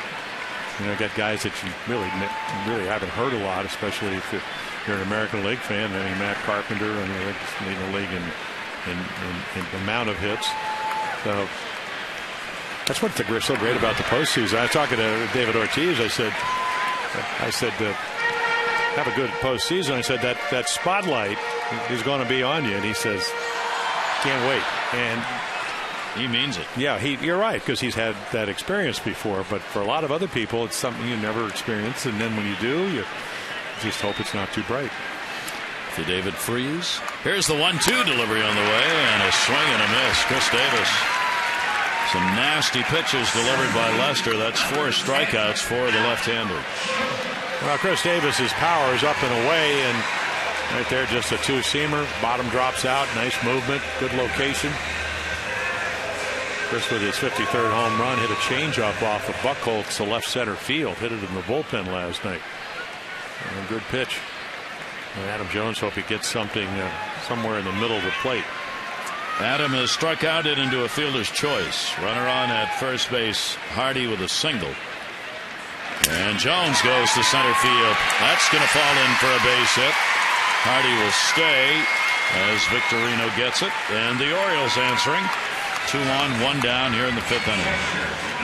Tomorrow, Fan Appreciation Week concludes with the final game of the regular season at 1:35. First 25,000 fans 15 and over get that Chris Davis AT&T Fans Choice bobblehead. Gates will open early, 11:30. The gates open tomorrow to anticipate the early arriving crowd. You can still get tickets at 888-848-BIRD or go to Orioles.com. First 25,000 fans 15 and over for the Chris Davis bobblehead. Matt Wieters a walk, and he is grounded out. 2 on, 1 down. Well, the Orioles an opportunity to get that lead back again. They now have 7 hits, and that'll be taken. What could really affect the American League playoffs is going to be there could be a 3-way tie for the wild card. If that happens, and it'll be decided tomorrow. Tampa plays Cleveland Monday. The winner will play Tuesday at Texas. The 2 wildcard teams play Wednesday, and then you go to the division series. That ball's down the line in left field. That's going to be a base hit. Here comes Hardy around to score. Wieters will stop at first. Into third goes Jones, and the Orioles get it right back. They're on top 3-2. Yeah, the Orioles are kind of hitting John Lester, even though he's having a much better year than CC Sabathia, because they have quality at bats. The second, third time around, they look for some pitches. This is a cutter inside, and Matt might be looking for it. Gets the bat out there, doesn't hit it. I mean, it's not a screamer, but again, able to lift it because he's looking in a certain area, which you have the option to do till you get to 2 strikes. So Hardy scores the 3rd run after leading it off with a single. And Matt Wieters continues a strong finish for the Oriole catcher. That's going to be RBI number 79. Runners at first and third, still only 1 out. Valencia. And the pitch is on the outside corner for a strike. You don't even have to get a hit here. Stay away from the double play. Fly ball, any depth. 0-1 count. Lester.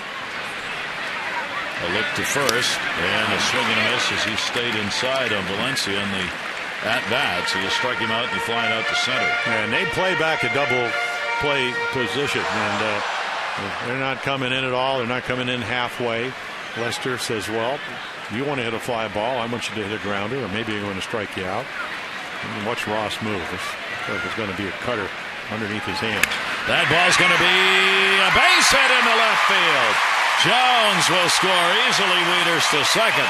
Valencia with the RBI base hit, and the Orioles lead it 4-2. Well, Danny Valencia he's brought the wow factor in the month of September. 0-2, and he wants him just fight this off. And Drew trying to time it, can't do it. So it's up and in. Once again, kind of hit off the label, very much like the Wieters ball down into the corner. And once it clears Drew, the Orioles get their 4th run. Juan Nieves out to have a little conversation. So a couple of high pitch innings, first and the third. And not too many pitches here, but a chance to, with runners at first and second, already a couple of runs in to have a big inning. 4 runs on 9 hits off Lester, whom the Orioles have already defeated twice this year, 2 of the 8 losses that he has. And the Orioles have a chance to add more here in the 5th inning.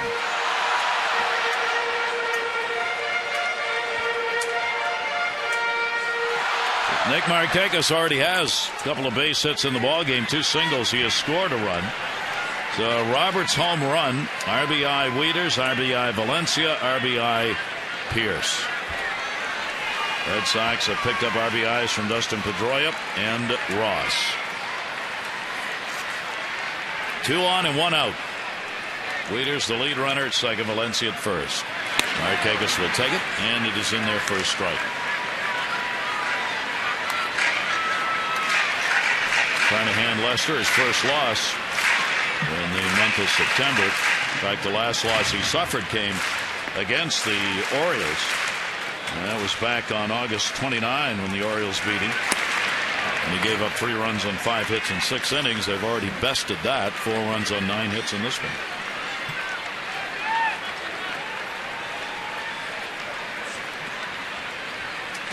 Morales in the bullpen. He's been really pitching well. Certainly making his case to be on the postseason roster. 1 ball, 1 strike delivery. Breaking ball and a good one. Yeah, he doesn't use the curveball much, but it's been very effective.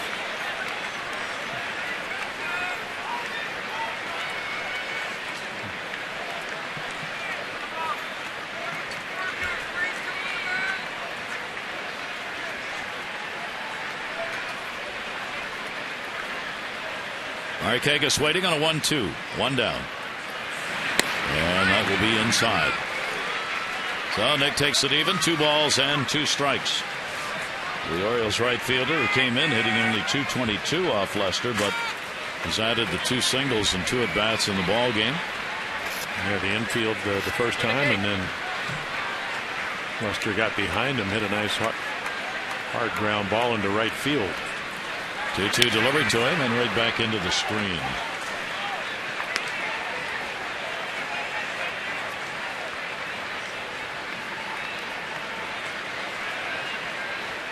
Pretty good swing right there. See another adjustment over the last couple of days by Nick, a little more upright. Not in the crouch that he was for a lot of the months of this year. 2-2 pitch to him, another chopper up the middle. It'll be handled. Drew, and he turns a major league double play. So that'll end the inning. The Orioles will get a couple of runs. They do it on 4 hits and take a 4-2 lead.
Autographs O'Day, Dickerson scanning tickets, Tillman, Mattis both working to serve food, Flaherty shaking hands there, Feldman a little bartending, Jason Hamill, he was waiting tables, Dickerson just goofing around.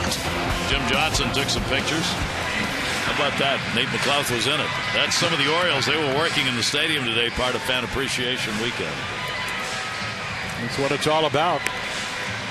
High-priced workers, I'll tell you that. Well, that's true. But you do play this game for the fans, and I learned that from Cal Sr. when I was in Aberdeen. We're starting A-ball, and he goes, "The only reason we're here," and he pointed to the stands in Aberdeen, South Dakota. Nice if somebody remembers that once in a while, isn't it? Well, nice to learn it at 18. Yes. Talk about life lessons. Wei-Yin Chen on the mound now has the lead back again as the Orioles are on top by a score of 4-2. Daniel Nava will lead it off. 2 singles in the ball game for him. Yeah, that'll get Valencia in. Couple of steps. 4-9-0 for the Orioles. 2-7-0 for the Red Sox. Winning this one, and the Orioles guarantee themselves the season series win over Boston. That one will miss outside. 1 ball, 1 strike count. Oriole warm-up action. It'll be Josh Stinson. He's had a terrific September out of the bullpen. Starter down at AAA Norfolk, and 1 start here for the Orioles. That's down to third base. Diving, can't get it underneath the glove of Valencia. So Nava's 3 for 3. Now has 5 hits and 8 at bats in the first 2 games of this series. Make every day game day by ordering the official Orioles Maryland license plate featuring the cartoon bird. The plate's a great way to show your fan support and support Orioles reach and the community with proceeds going to the Orioles Charitable Foundation. Just go to Orioles.com/plates, reserve your plate, and show off your Birdland pride all season long. Here's Brandon Snyder. Snyder has struck out and flied out. Runner at first base. This big cut will be fouled off the end of the bat. We missed it today. Cleveland beat Minnesota. Texas got a win over the Angels. Toronto beat Tampa Bay.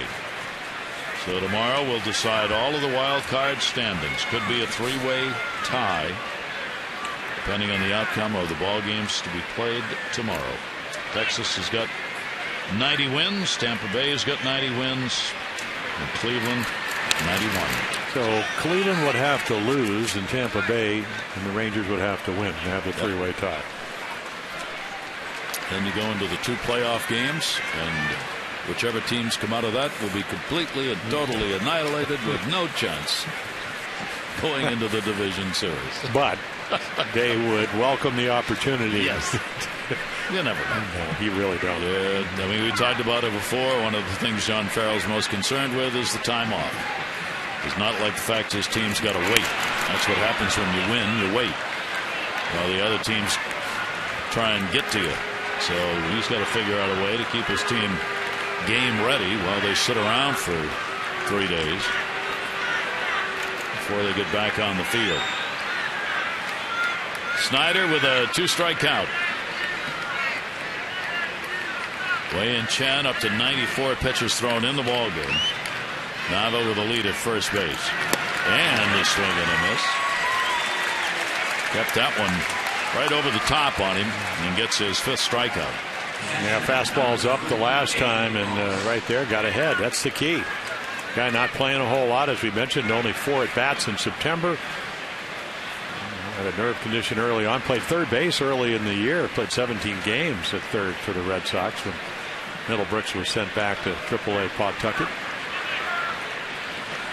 That'll bring David Ross to the plate. 1 down, a runner on at first base. Ross an RBI single in the 4th inning, and he is struck out.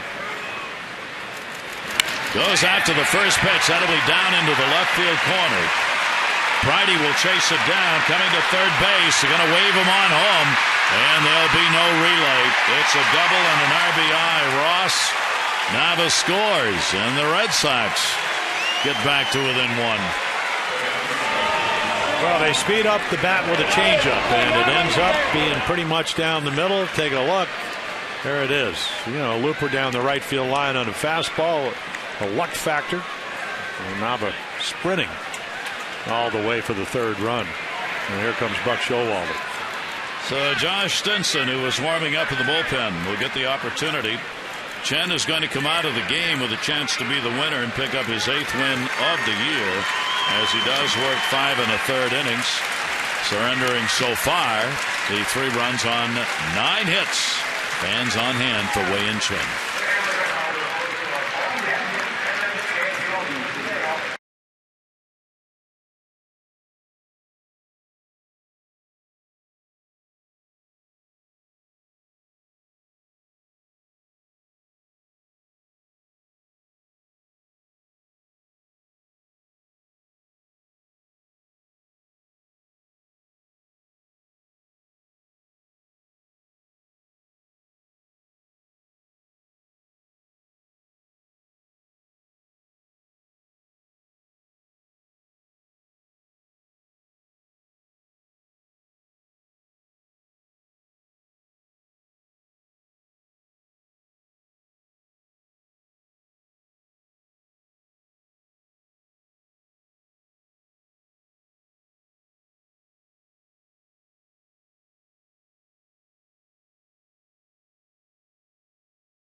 There's the final line.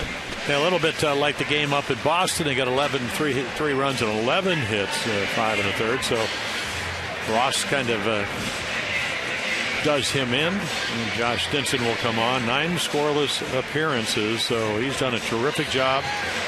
A lot of strikeouts, really good slider. Look at the average. Opponent's average at .065. So a start early on for the Orioles, up and down 4 times. They get him on waivers from Oakland.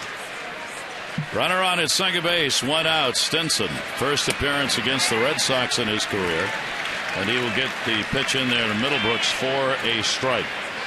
Middlebrooks has grounded out and flied out. Potential tying run on at second, one away. Ross picking up the RBI double that brought Nava home. And the 0-1 delivery to him. Fastball up high that he goes after. 0-2. Yeah, the one thing, Middlebrooks, he doesn't walk a lot. On base percentage at about 20% of the time. Powerful guy. And then when he gets into these situations, runners in scoring position, only 187. So a young hitter still learning to hit under those circumstances.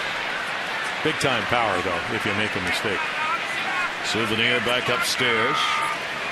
Second time around proved to be the best time around for Middlebrooks. Much discussion this year about how he came back. He's hitting .294 in 39 games since the recall. Being sent down just to get himself straightened out. Here's the 0-2 delivery and a swing and a miss. Stinson blew that one by him out of the strike zone probably, but he got him.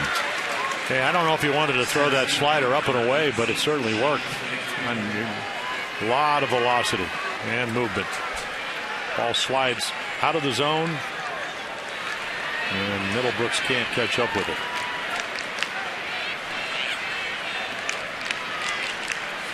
So now there are two down with a runner on at second base.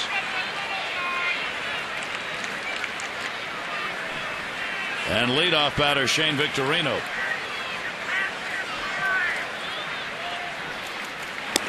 And he'll take the pitch. Victorino, the switch hitter at the top of the order. .313 right-handed, .275 left. His power has been from the other side. 12 of his 15 home runs hit from the other side of the plate.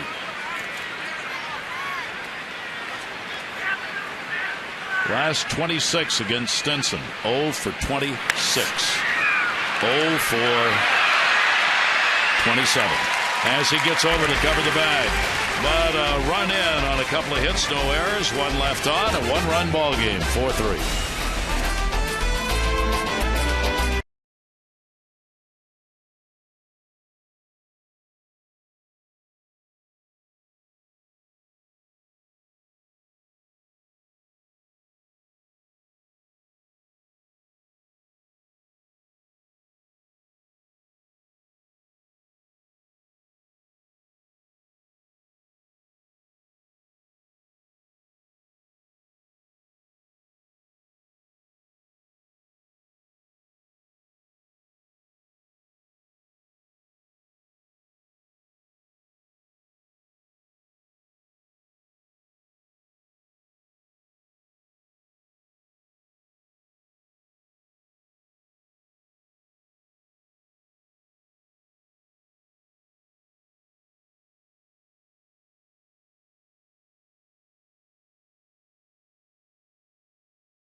Finale. Chris Tillman takes them out against John Lackey. Our coverage on Masson HD at 1. O's Extra presented by Geico and our game at 1:30. All the access you need right here on Masson. Chris Tillman, if he does pitch tomorrow, that may be the case. He'll be going for number 17. Had a year where he could have won 20. That's how well he's pitched. Over 200 innings, I think it's 204 plus. A lot of strikeouts, giving him a chance to win pretty much every time out. One of those type of seasons. Orioles have a 4-3 lead. John Lester is not going to win this ball game against the Orioles as he's out of the ball game. There's his line. And there it is. He will tell you I didn't pitch that well. It wasn't horrible, but the Orioles did a nice job. Brian Roberts with a home run. That's your tune-up for the postseason. And Matt Thornton will come on, acquired from the White Sox. And I would imagine with Morales pitching well and DeBront, they may use him out of the bullpen. This certainly wants to pitch well. Let them know that he's got a power arm, and 95, 96, sharp slider, that he is ready to help them in the World Series quest. Thornton has appeared in 5 games against the Orioles, working 3 1/3 innings. No runs on 4 hits this year against the O's. Pitch will be taken outside, and a 1-ball-1-strike count. Steve Pearce leads it off against him. Steve with a double in the 2nd inning and an RBI. He's 1 for 2 in the ball game. We play in the bottom of the 6th inning with the Orioles up by 1.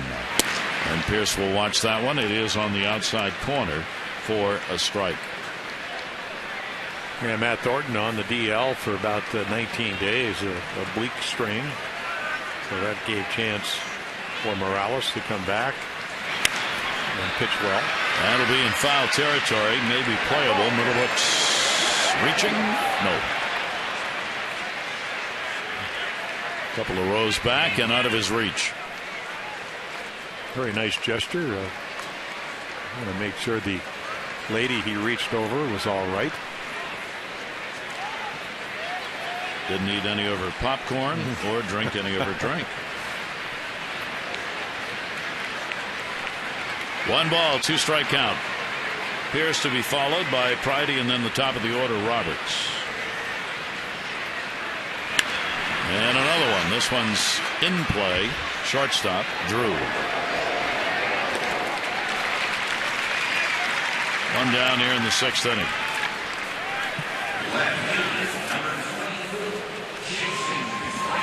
Jason Pridey has struck out, flied out, getting the start in left field with the left-hander starting Lester, and now a left-hander out of the bullpen as well. Pridey with 1 out and nobody on, and will take the pitch inside corner for a strike.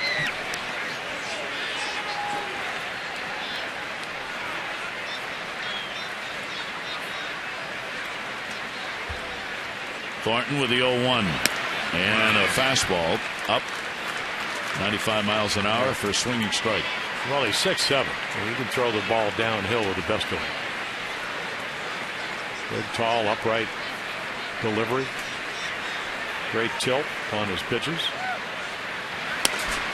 Been a while for Thornton. He hasn't worked since the 21st against Toronto, and he only worked 2/3 of an inning there, giving up a run on a hit and a couple of walks in that ball game. So he has not had a lot of work of late. Yeah, the number I guess what John Farrell would look at is against right-handers, and righty right off the front foot, and righty's hitting .333, 27 for 81. A number that would make you a specialist. Well, right, and then Morales, you look at his numbers, even though he has been very, very good as of lately. We're taking a look at right down on top of the foot. Where's the protective? 1-2 delivery on the way. Thornton over the top, got it. Well, that's why he's so tough on lefties. I mean, that's a perfect pitch. Left-handers, no home runs. Only 1 home run by the righties, but average down around 241. Perfect fastball, low and away. Nicely framed by David Ross. Top of the order, and Brian Roberts' home run is 8th in the 3rd inning. 5-game hit streak for Brian. He's 1 for 3 in the ball game. Roberts is 0 for 11 against Thornton, and the pitch is outside for a ball.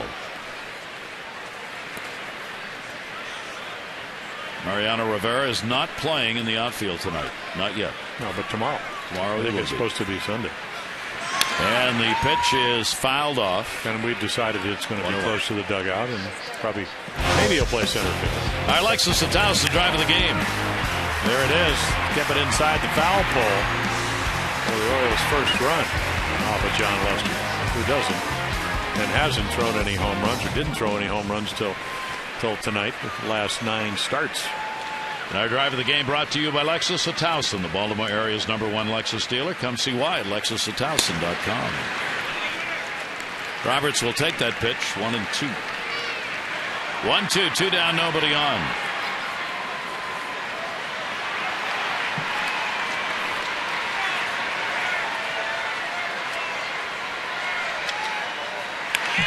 Down to third base, one hop.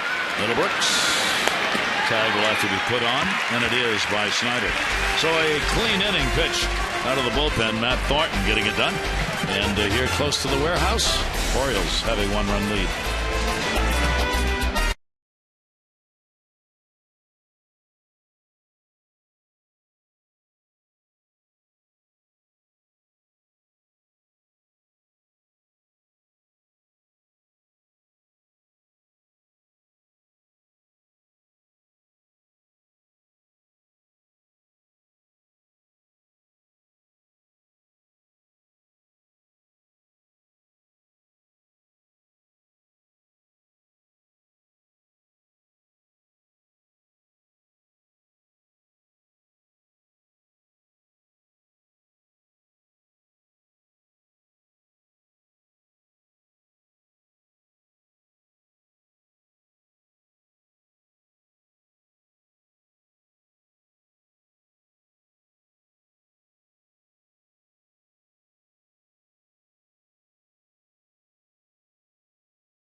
Pierce after the infield hit by Nick Markakis. He makes a double, and then here comes Brian Roberts.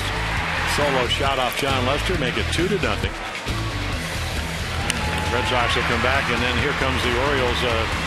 2-run inning. Wieters with a base hit, and then Valencia able to fight one off into the outfield after Jonesy had hit a single. Lester, he goes 5 innings, 9 hits, the 4 runs. 97 pitches. He could lose this game. Wei Chen could be the winner. His record 7-7, 96 pitches. That is Geico, saving people money on more than just car insurance, paragliders, whatever you want, motorcycles. You name it. Geico can do it. Paragliders. Stephen Drew. Get your own pet gecko. What is it? Is that an Australian accent, I think? Maybe? South African? Yes. Yeah, it works. Australia. 0-2 count on Drew. A double and a run scored in the 5th inning. 1 for 3 in the ball game. It's been Pedroia, 1 RBI. Ross with 2 for the Red Sox. The Orioles have had the home run by Roberts, as you saw. Pierce with that double. Wieters, Valencia. Hanging on to a 1-run lead here against the Red Sox. And the pitch will be outside. Close but not quite on Drew. Middle of the order. Pedroia, then Napoli due up. Red Sox after their 98th win of the year. The Orioles after their 84th. Orioles and Yankees tied identical records where nobody was. Hit them where they ain't, said Cap Anson. This copyrighted telecast presented by authority of the Orioles may not be reproduced or retransmitted in any form, and the accounts and descriptions of this game may not be disseminated without the express written consent of the Orioles. Yeah, he had a pretty good pitch. Of course, if you're going to make that pitch, somebody ought to be playing there. But that's the shiftitis. And that created a wide berth at third. Yes, it did. And to Drew's credit, he gets Pedroia to the plate. Go ahead run. That man missed the whole thing because he was out there doing something. And the pitch will be taken for a strike. RBI Pedroia, 2 for 3 in the ball game, 2 singles. He has reached the 300 batting average with the 3 for 4 last night, the 2 for 3 so far in this one. 10 hits on the board for the Red Sox. Josh Stinson finally gives one up after having retired 27 batters. And the pitch down low. Wieters with a nice stop. Yeah, lefties were hitting what, 050? Righties at 182 with the 4 home runs, and all those home runs came in that start against Toronto earlier in the year.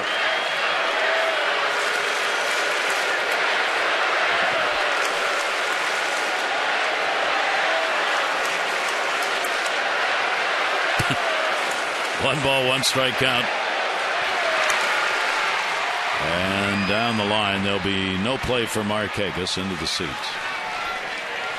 So Pedroia with a 1 ball, 2 strike count. Red Sox have battled back in the ball game. The Orioles had a 2-0 lead. Red Sox tied it up in the 5th inning. The Orioles back on top by 2 in the bottom of the 5th, and then the Red Sox got 1 in the 6th. And we're playing in the 7th inning. Yeah, best offense in baseball. 6.6 runs since the 1st of September. That's how good they've been offensively. 1-2 delivery on the way, and the slider that's going to be way outside. Pedroia is a .319 career hitter against the Orioles. Mattis warming up.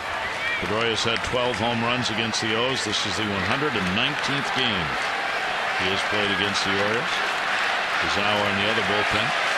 Only David Ortiz has played more games for the Red Sox against the Orioles than Pedroia. Here's the 2-2 delivery, and that's going to go right. That's a base hit. Mercy. His 3rd hit of the ball game and his 6th in the first 2 games of this series. 2-1, nobody out. The video game that puts you in the owner's suite is now available free on iPhone and iPad. Build your stadium, make the decisions to guide your team to the World Series. Download MLB Ballpark Empire free today. Data and usage rates may apply. So Stinson, a couple of back-to-back singles in the 7th inning, and now Napoli 0 for 2 and a walk. Yeah, you're getting the feeling, and all you got to do is watch the Red Sox and understand why they need an on-base percentage runs. 2 hits here in this inning, both to the opposite field. And then he tried to go the other way. Yeah, then you get the big bopper up there.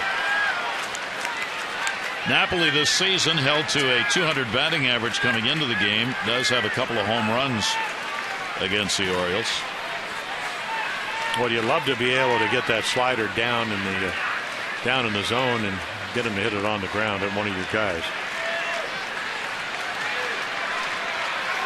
Runners off first and second, 0-1. Napoli goes after one up and away, 0-2.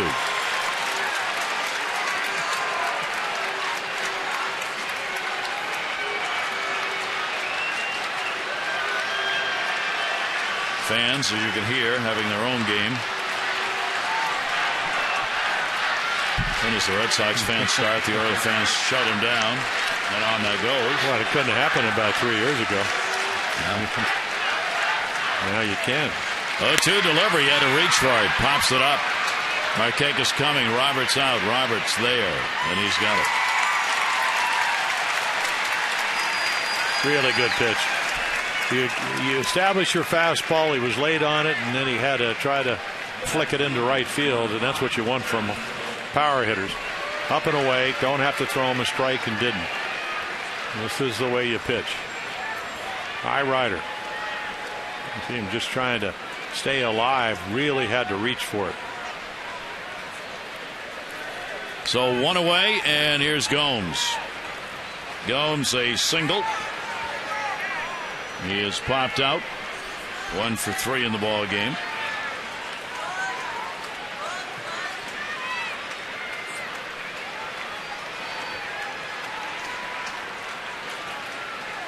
One down. Second, Pedroia off first. Good speed on the bases, and a check swing he went around. The home plate umpire, Bill Welke, making the call on his own. Yeah, he didn't think he swung. He wanted him to check because I don't think he swung at that pitch. Really good slider, but it started way off the plate. Well, yeah, I guess he did. Good call by Welke. 0-1 the count.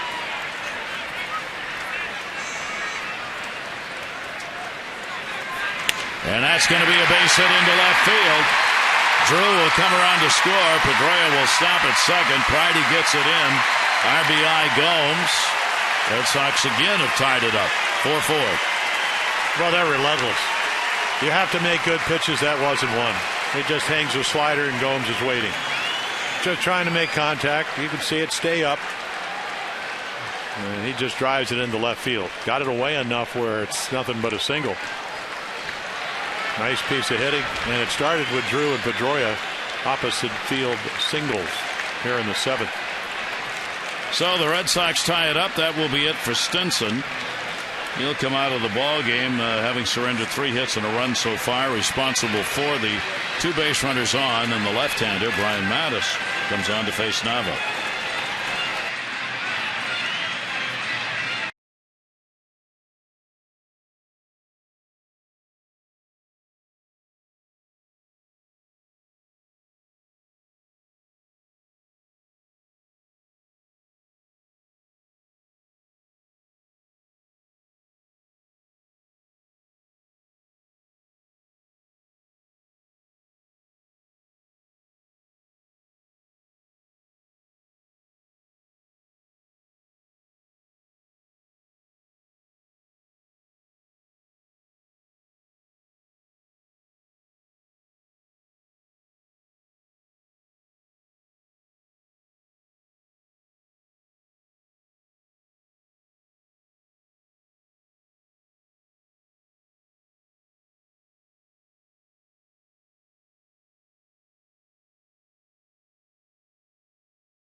A lot of strikeouts, 1 per inning, not a lot of walks, gets lefties out a lot better than righties. And the other thing he does, and this is important here, is 49 runners he's come in scoring position, inherited runners, only 4 have scored. So they're big kind of disconnect, 168. The lefties, the righties are closer to 300. And he will face Nava, and the reason he is in here because they'd rather have Nava hitting from the side. Of course, it didn't bother him the first 3 times up. That's how good he's. Well, he's over 300 now at 302. 243 hitter last year. What a great year he's had. Nava hitting 226 right-handed and 322 left-handed coming in, and 10 home runs from the other side of the plate. 2 on, 1 out. He's 1 for 8 lifetime off Mattis. And the pitch for a ball. A run in. Gomes picking up the RBI. Pedroia's on at second. Gomes is on at first base. Stinson, an inning. A strikeout, 3 hits so far, 1 run.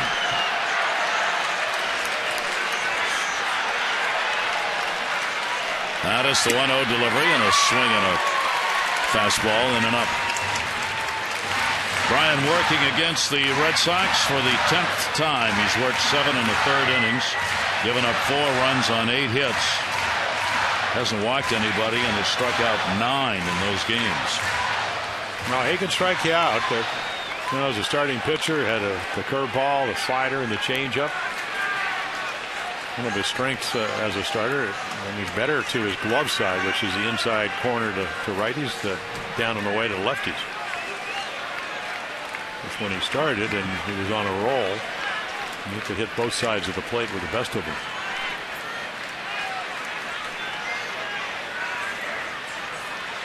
One ball, 1 strike count. And he will take the pitch away. So Nava gets ahead on the count here, 2-1. Kevin Gausman up in the bullpen for the Orioles. Like Showalter again today talking about next season a bit. Saying, yeah, Brian Mattis could still be a starter. So could Tommy Hunter. He said they both want to be starters, and I'm not counting that out. 2-1 delivery on the way, and that's going to be a base hit into left field. Pedroia at third is going to be held. Uh-oh, they got a runner caught. Pedroia's going to try and get home. They'll get the out at third, but a run will score. Pedroia will score. Gomes thought he was already heading home, so he kept on going around second base. He was going to get caught between third and second, and Pedroia saw that. He just took off.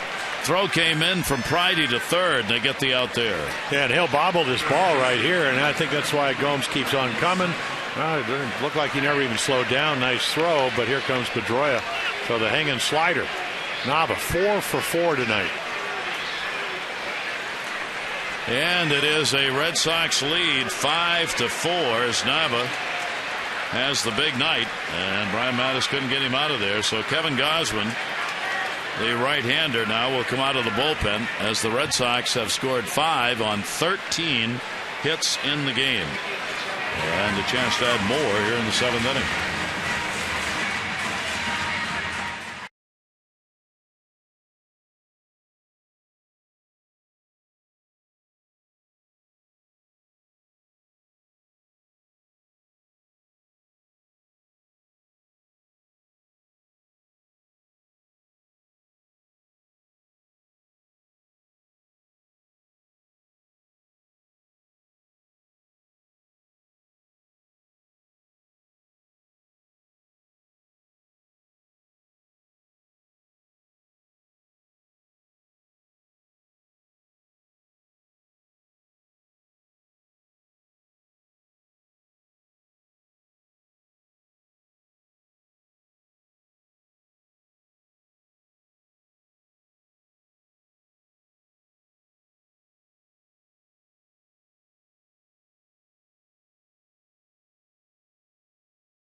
And 5 starts among those numbers. Pretty effective. In fact, this last time against the Red Sox, faced 6 guys, punched out 5 of them.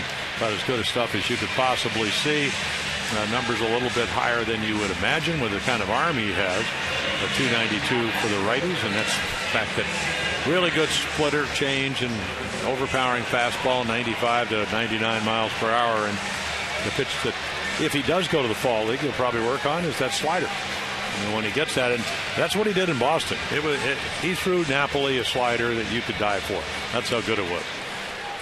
Red Sox have taken the lead on that last play. It is a single for Nava. There's no RBI. An error charged on Pridey in left field on the bobble, allowing the run to score, and they get the out at third base on the 7-5. So an error, no RBI. Nava does get the hit, 4 for 4 in the game. Runner on at first base. There are 2 down. This is Mike Karp, who's come on as the pinch hitter for Snyder, who had an 0 for 3. And Karp will take the pitch for a strike. Another guy that they go out, Ben Cherington, really getting John Farrell. And number 1, he gets Farrell to come from Toronto and to manage. And then they go out and get a bunch of players. Victorino, Napoli, Karp, one of them. Nava picks his game up, 4 for 4 tonight, but Karp hitting 339 with runners in scoring position. And Karp on a swing and a miss. Gausman coming in with the off-speed delivery to him. And the count 1-2. Now there's a splitter changeup. It kind of dances around, and Karp swings right through it. Perfectly located down and away. 1 ball, 2 strike count. And he will take the pitch down low. Karp coming on as a pinch hitter this season, 5 for 18. He's had 2 home runs and 9 RBIs as a pinch hitter. And it's situations like this where he go lefty-righty that he'll come into a ball game. He's one of those guys in and out depending on who's pitching. So he's had a lot of pinch hits, and then he stays in the game and plays. 2 ball, 2 strike count, runner off first, and that's there, and he's gone. So Kevin Gausman comes on and gets the strikeout, but the Red Sox get a couple of runs. 7th inning stretch time. Boston takes the lead.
Wei and Chen has finished up his season. He leaves. He'll be non-decision along with Lester, the starter for the Red Sox. On the hold for Chen? I think he'd probably be disappointed, and he'll say that. 16 outs.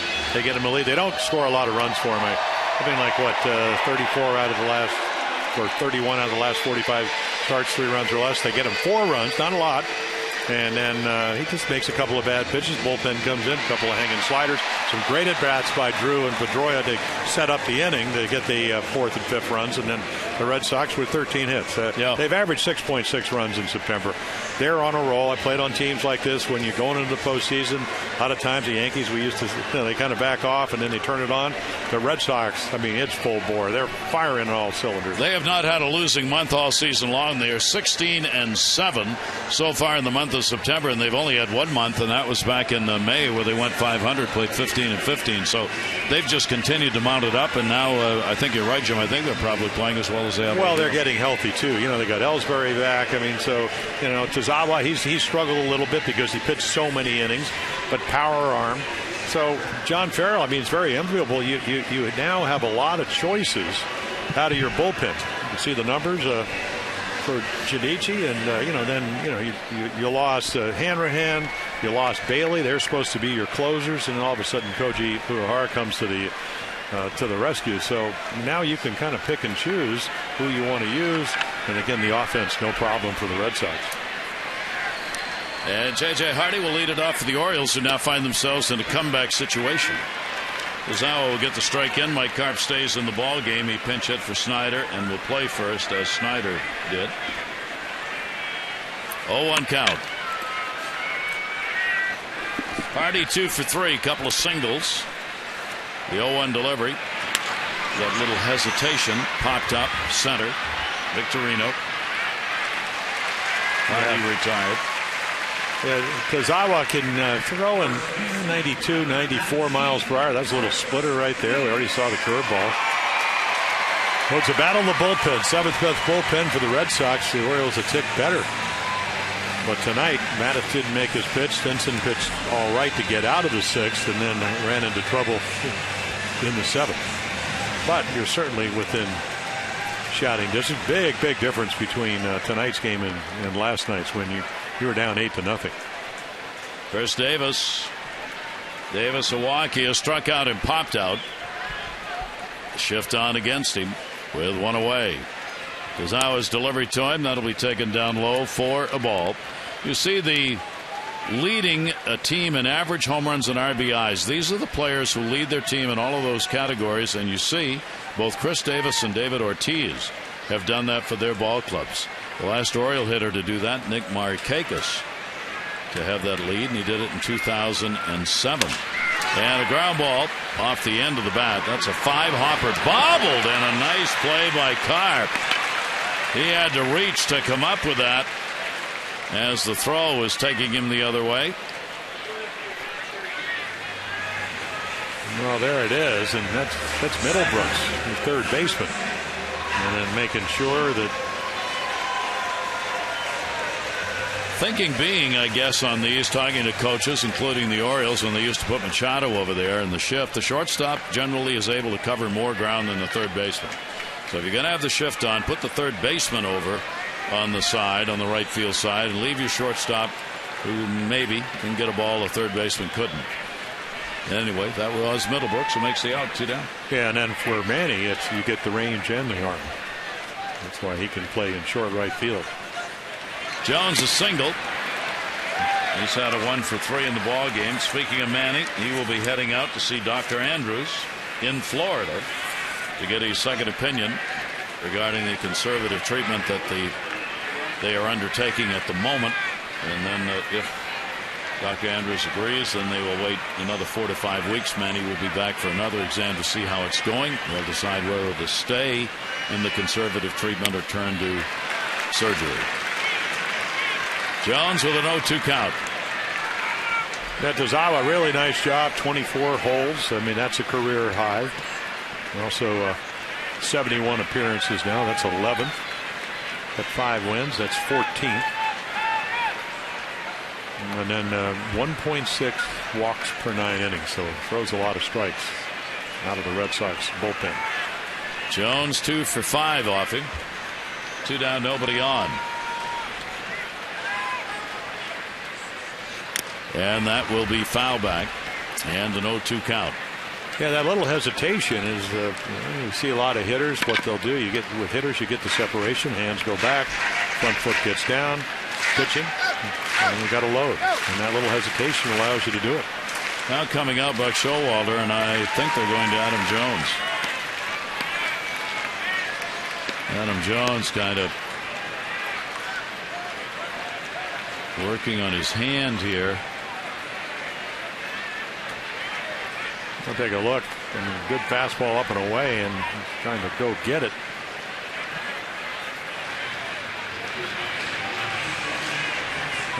Charlie Lau, where you just released the bottom hand, and I don't know if they did that because of the injury.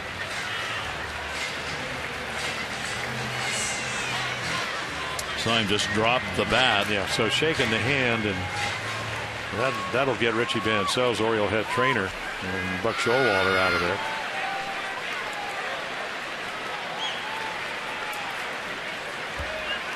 Wanted to stay in.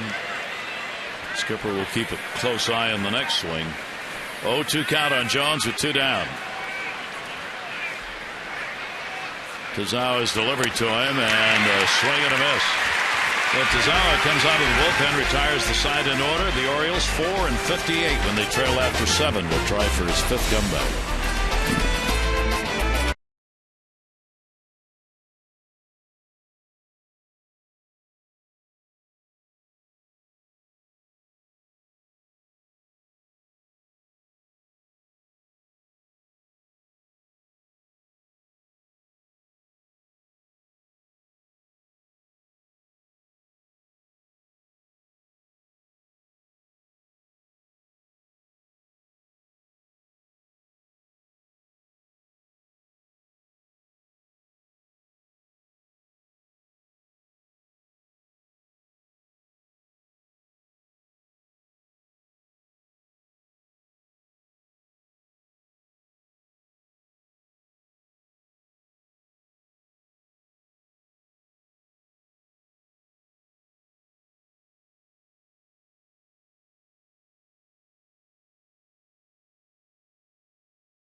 5.56, and there's the cutest one of all.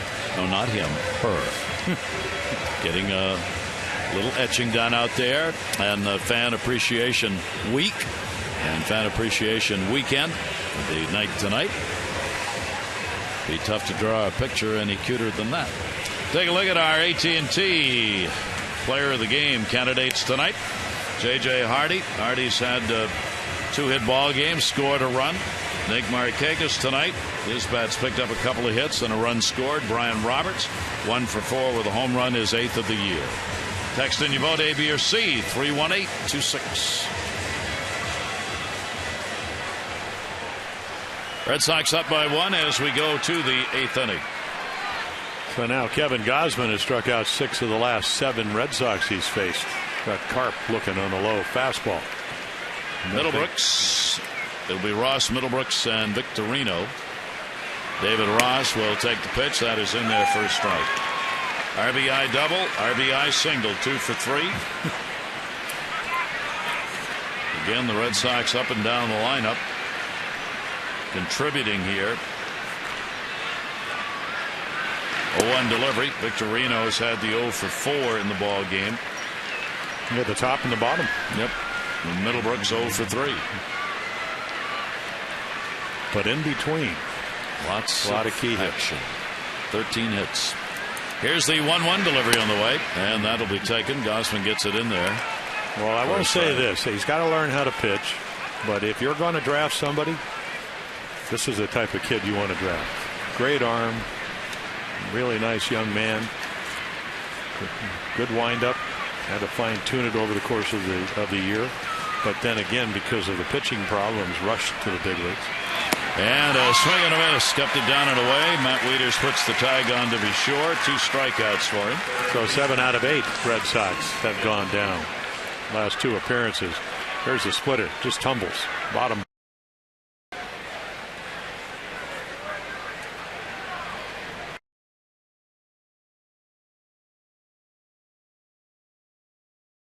Four.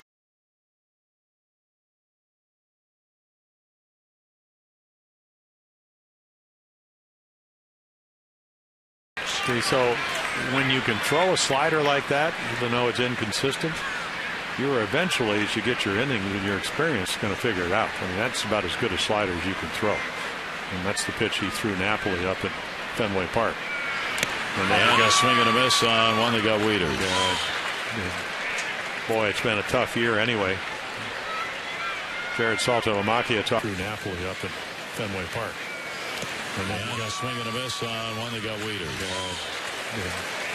Boy, it's been a tough year anyway. Jared Saltalamacchia talking today about how much respect when you play as much as Matt has, and you got to go through all this right off the middle of the chest protector. Give you an idea. I mean, here's a pretty good fastball hitter, and he couldn't get to it. It's the kind of arm that Kevin Gausman has. Well, you don't see many of those. That wasn't a foul ball. That pitch just came right straight through. Never touched the bat, never touched the glove. Right into the chest protector. Here's the 0-2 delivery on the way, and that ball in the air to left field. Pridey. 2 down here in the 8th inning. I see what Kevin will learn is, I mean, and he got away with a splitter that stayed up a little bit, is when a guy tries to swing at your fastball and can't even get the bat into the hitting zone, it's all right to throw him a splitter, but you just can't throw it in the middle of the plate. And that's what he's done on occasion, but this is a learning process. But what an arm. Shane Victorino, the leadoff batter, with the 0 in the game. And he'll pop that one up towards second. And that will retire the side. Clean inning. The second time in the ball game, the Red Sox have been retired 1-2-3. 1-run difference. Red Sox up.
take that first step.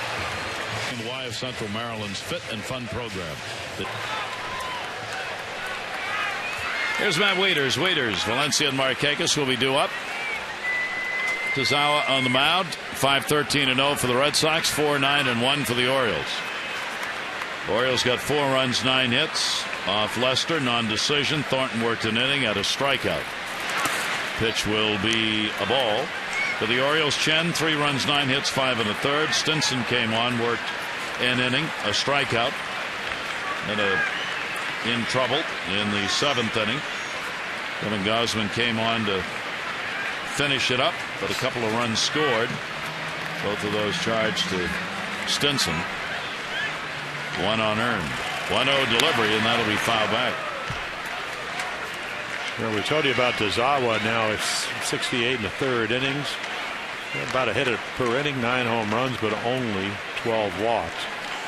And then Koji, about 73 1/3 innings, and he has 9 walks. So a lot of strikes out of the bullpen. There he is. 1 ball, 1 strike count. Wieters are. He has 9 walks. So a lot of strikes out of the bullpen. There he is. 1 ball, 1 strike count. Wieters, RBI single, a walk, and he's grounded out. 1-1 delivery to him, and Matt will take the pitch, and Tazawa thought he had a strike, didn't get the call though. 2-1. Well, it's been a tiny zone. Very consistent. Milwaukee, that may be his MO. I'm not giving you pitchers a lot of latitude. You got to throw it over. 2-1 count. Little breeze blowing in from center now, and a swing and a miss on what was not a strike. 2-2. Got completely fooled on a curveball. I mean, gutsy pitch, hard pitch to throw over, and he does it. So Matt chases it.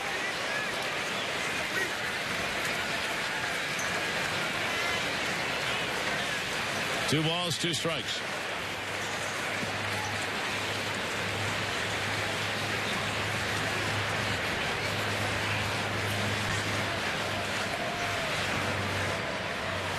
Tazawa's 2-2 delivery, and Wieters will foul it off. Keeps the at-bat alive for the Orioles. Orioles need only 1 to get it tied up. We're in the bottom of the 8th inning. Red Sox did not get the lead until they picked up those 2 runs in the 7th, and it's an unearned run. It is the go-ahead at the moment. Hey, you think you're doing a good job. You hold them to single runs, 4th, 5th, 6th, and then meanwhile they're only getting 4, and then they come up with a 2 in the 7th. Certainly within shouting distance here. 2-2 delivery. Wieters base hit. And we go towards the gap. Nava will come over to cut it off. So Wieters leads it off with a single. And the Orioles will get the potential go-ahead to the plate with nobody out in the 8th inning. And Danny Valencia, who can be a go-ahead run when he's at the plate. Valencia picking up 8 home runs on the year. He's had a single and an RBI in the ballgame, 1 for 3.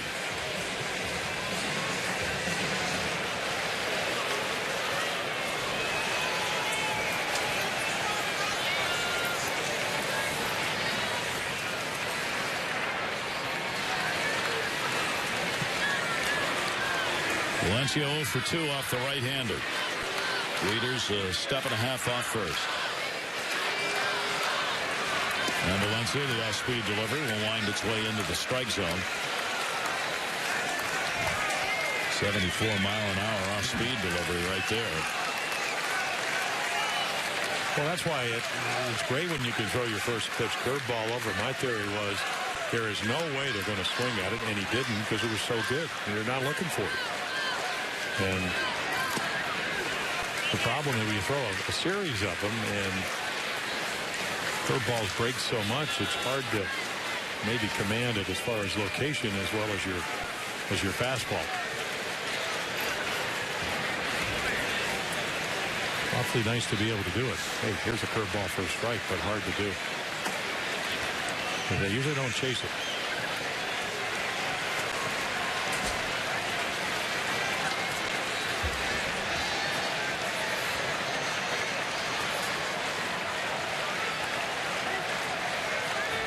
Sauer, the 1-1 delivery to him, and that's right there. Then you come back with a heater that you hope he can't catch up to or just won't swing at. 1 ball, 2 strike count on Valencia.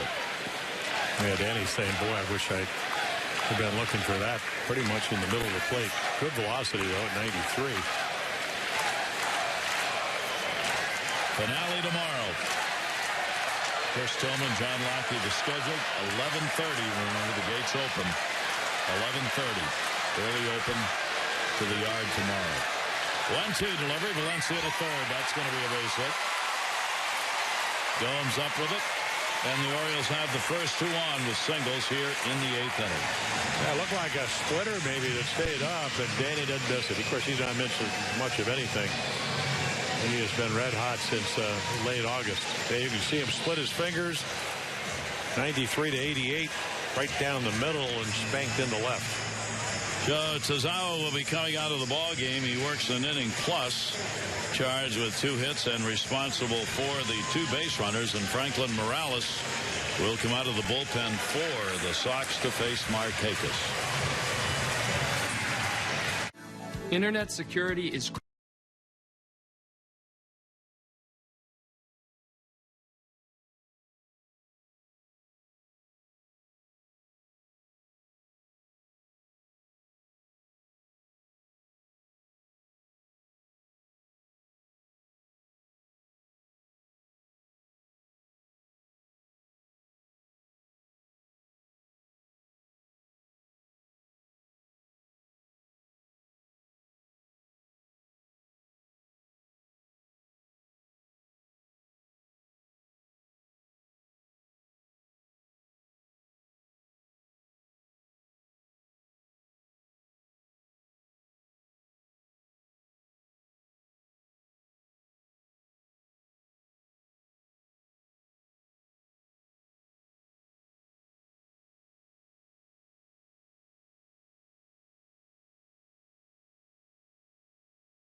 high ERA. He gave up 8 runs in 2 games all the way back in June.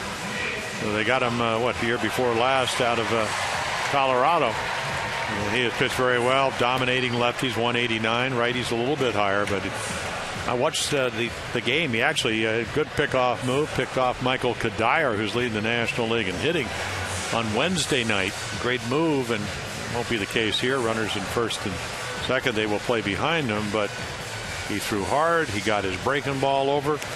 Really good arm, but prone to wildness. But lately, a lot of command. And again, you take away those 8 runs, his ERA is around 2 runs a game. But you can't do that. Runners on at first and second base. Nate McLouth will come on as the runner for Matt Wieters. So Wieters out of the ball game. Valencia's on at first. And the Orioles have a chance to either tie it up or get a lead here in the bottom of the 8th inning. It'll be Nick Markakis coming up, 2 for 3 in the ball game, 2 singles and a run scored. Markakis with runners on at first and second. The Orioles 2 for 5 in these situations. Nick is 0 for 4. Lifetime off Morales. Orioles have gotten hits off Morales this year. He's suffered 1 loss. 3rd game he's pitched, he's given up 2 runs, 4 hits, and 3 1/3 innings. 2 on, nobody out. Markakis goes after the first one. Yeah, I'd never seen him throw as well as he did the other night. So what he can do, he can't erase the 8 runs, but you can tell your manager, I want to be on the roster. You need me. I got Breslow, who's done a terrific job, another left-hander out there. They got the veteran Matt Thornton. We saw him early. He pitched well. A 1 delivery heater up high. The competition for the bullpen for the Red Sox even fiercer than it is during the year, because you got a couple of starters who are going to be considered for a role in the bullpen. And Dempster was a closer, so he certainly can go. I mean, it's been a while. I think 2006-7. Peavy going to be a starter. They went out and got him Certainly a big trade for the Sox. Off-speed pitch will miss. 2-1. Koji the closer, and Workman for any other reason. 2-ball, 1-strike count. As we said, the Orioles 4 wins on the year, and they have trailed after 7, trying to make it 5 here tonight.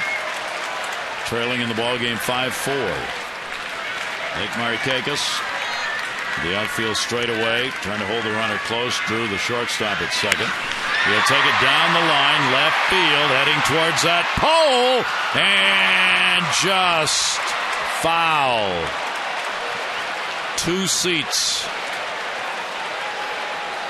Yeah, the last home run that Nick has hit to left field opening day 2 years ago. So this ball just slicing. Will it stay fair? No. And you're right. A seat or two. He hit it off Pavano opening day 2 years ago. Before that, the last home run 2009 to the opposite field here.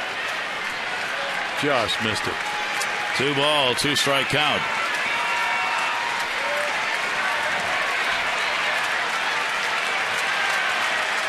Morales, McLeod, Valencia on base, and he blows it by him. Yeah, 2-1. You have to throw a strike, maybe not quite as much on it, and then Powder River. 94. Can you hit my best fastball tonight? No. Pierce coming up with 1 down. Pierce has not faced Morales. Real good speed on the base pass for the O's. That's why McLeod obviously coming on as the pinch runner for Wieters at second base, representing the potential tying run. 11 hits for the Orioles, 13 for the Red Sox. Swing and a miss. Got that one down and away. Yeah, you look at their 7th and 8th inning, they're probably a little bit without Dempster in the bullpen, probably a little bit challenged, and that's maybe why John Farrell wants to see if, even though the 291 average, that Morales, can he get the right-hander Pierce out. That'll be bounced. Good stop made. Ross holding the runners. Saw Jonathan Scope coming on the on-deck circle, so whatever those back problems were that were bothering him when he came to the ballpark, not enough to keep him out of the ball game. Yeah, the big league uniform will cure a lot of maladies for young players. And the other thing, part of this whole formula, if you're John Farrell, is, okay, good fastball hitter at the plate. You'd like to get him out with a curveball, and can Morales do that? Nieves on the phone. Bullpen's been active anyway. They got 2 up. 1-ball, 1-strike count on Pierce.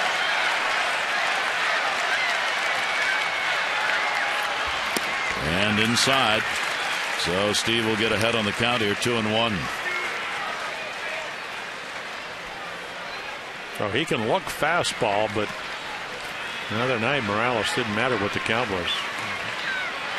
Not an automatic heater.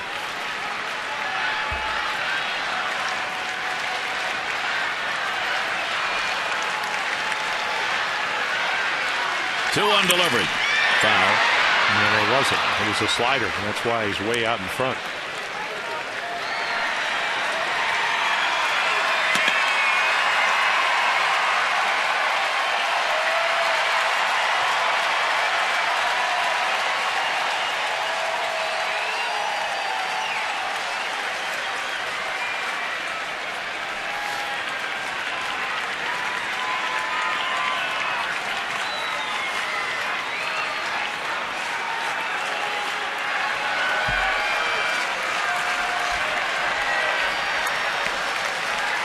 Two delivery on the way to him. Pierce had to wait, and he waited long enough.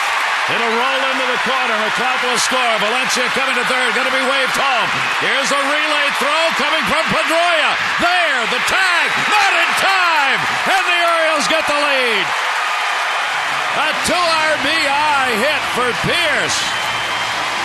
Scoring all the way from first, Valencia, and the Orioles are up by 1. So Steve Pearce takes advantage of the lefty.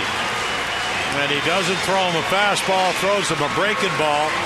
Hanging curveball, stays up enough down the line, and going to be a foot race. Gomes into the corner. There's your second cutoff man, a little bit high, bounce throw. Nice catch by Ross, but he's got to be able to control it and has trouble doing it. The ball's not even in his glove. That would have been one of those calls where he tagged him with a glove, but the ball wasn't in it. And the Orioles, Pierce having a big game. That's 3 RBIs, 2 doubles. He moves up to third on the throw, and the Orioles take a 6-5 lead. Bobby Dickerson, the third base coach, did not hesitate in waving Valencia around all the way from first. The runs will be charged to Tazawa, who now becomes the pitcher of record, along with Kevin Gausman of the Orioles. And the Red Sox will go to the bullpen, trying to find their way out of the inning.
League level, Brandon Workman. Yeah, hard throwing righty, big slider, curveball. Actually did a great job for him as a starter, 1-1 with a 2.45 ERA. He made 3 starts earlier in the year, so now out of the bullpen, a lot of innings, so they kind of backed him off. Something you can do when you have a large lead, but I think maybe in the postseason you might have seen him pitch into Steve Pearce, or at least force Buck Showalter maybe pinch hit, but it turns out Pearce gets the hit. Big hit down the line for the double. Orioles get the lead, and Ryan Flaherty with a couple of home runs against the Jays will come to pinch hit.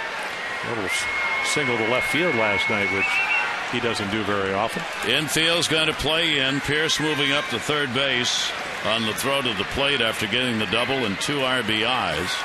Flaherty will take the off-speed delivery, and it is in there for a strike.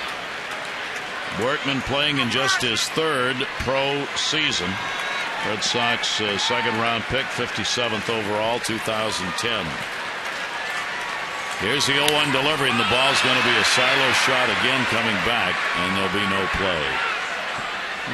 Yeah, for a young pitcher, he can make some pitches.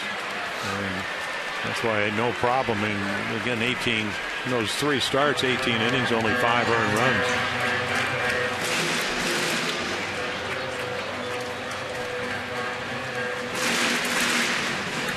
Well, at least before you get to the postseason, if you're John Farrell, you can see if you need to match up. And Morales couldn't get Pearce out. Really put a good swing on a curveball, and maybe a lesson to be learned as you go into the postseason. Flaherty with an 0-2 count. Infield stays in. He'll take the pitch up high. Workman, 25 years old, started at AA, went to AAA.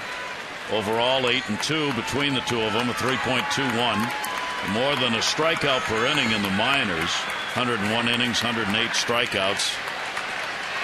And foul tipped into the mitt. It is held on to Flaherty, and the big cut is gone. Yeah, that's a big strikeout. Puts a lot of pressure on the back end of the Oriole bullpen. Big floating curveball. Well, I'd say that floating, but pretty good break for a ball being up in the zone. Gets on top of it. Oriole closer getting ready to go to the ninth inning. Jim Johnson. 2 down, runner on at third base. Infield can back up. Brian Roberts, the home run, 1 for 4 in the game. Now has a 5-game hit streak. And the pitch to him is in there for a strike from Workman. So the Orioles, big comeback here if they can hang on to it. Getting 2 runs in the bottom half of the 8th inning so far. Would love to add another one right here. And Roberts will take the pitch away. 1 ball and 1 strike. They certainly don't think that Brian Roberts would drag a bunt. You can't play any deeper if you're a first baseman and second baseman. You play way back.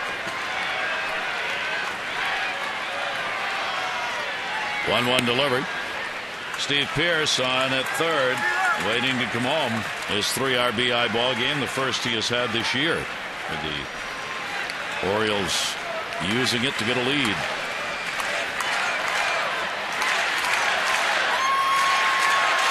Roberts 2-1.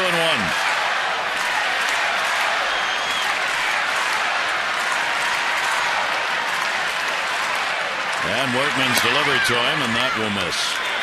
So a 3-1 count on Roberts. Hardy on deck if it goes on.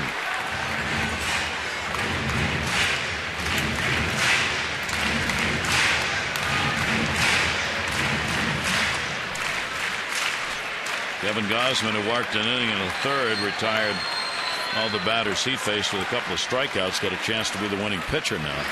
Roberts on the off-speed pitch. It is in there for a strike 3 and 2. A lot of confidence in that curveball. And you got a base open. Cannot give up another run here. Gets lefties out better than righties. About 28-point difference from Brandon Workman. 3-2 delivery on the way, and that'll go to center. Now deep, coming over Victorino. He's got it. That'll retire the side, but the Orioles 2 runs on 3 hits with a base runner left on Pierce. The big 2 RBI double. Johnson on to finish it off.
Past week, a couple of days ago, it was made clear by Dan Duquette that the arbitration eligible closer will be offered a contract. The Orioles want him back, and why not?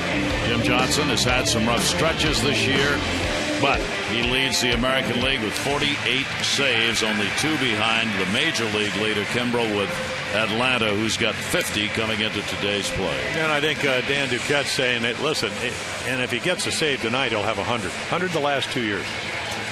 So that's a lot of saves, and the only difference is the first batter. Last year they hit 200. This year they hit 357 and the 1-run saves. He was magnificent last year in the 1-run save. So if you take right here, you can see right like last year. I mean, look at how much better he was in the 1-run saves. They're the toughest one. 200 versus 350. So obviously more guys on early. I think he's blown 6 of his 9 saves have been 1-run, and then the big difference of 0-1 versus first pitch strike. So just you can kind of juggle him, but he's a different guy the last month or so. I mean, sinker's back. Billy Castro and Scotty McGregor, who was his pitching coach at Double-A Bowie, really got him into a good groove. Snyder's doing the catching. Flaherty's playing at third. McClouse in left. Here in the top of the 9th inning, rather, and Stephen Drew is leading it off, middle of the order. Drew will take the pitch inside. Drew has doubled, singled, 2 for 4. He has scored 2 runs in the ballgame. He has a 1 for 3 lifetime off Jim Johnson. So the Orioles with a chance at a 1-run win. They are 18-31 in 1-run games. The Red Sox 21-19. That'll go to second base. 3 hopper. Roberts has got it. 1 down. Take a look at the voting for the AT&T Player of the Game. Brian Roberts on top so far. Text in your vote. A, B, or C. 31826 results on the O's Extra Post Game Show. I'm voting for Steve Pearce. I'm giving him a write-in. Write-in candidate. 3 RBI ball game for Steve. Here's Dustin Pedroia. Pedroia has had 3 hits. 3 for 4 RBI, runs scored. Pedroia 6 for 16 off Johnson. Pitch will be taken outside for a ball. Jim this year has gone 7 for 7 in save chances against the Red Sox. This is the 10th game he's worked in. He's not given up a run to Boston in 9 innings. 5 hits, no walks, 7 strikeouts. 1 ball, 1 strike count. Yeah, doesn't it always seem that to get a save you have to go through the heart of their lineup? Yep. And Pedroia, once again, a couple hits last night, all over the field. Same thing tonight. 3 though. And the 1-1 delivery on the way to him, and that's on the outside corner.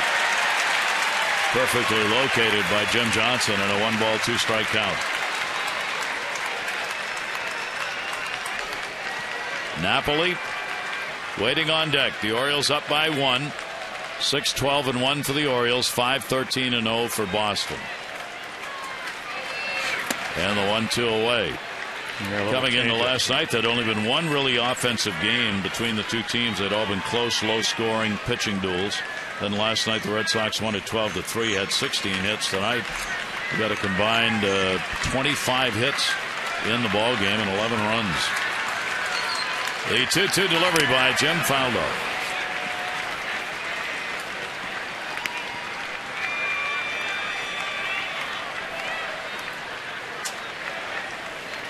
Victory here, and the Orioles go 10-8 against Boston and will win a season series 2 years in a row consecutively.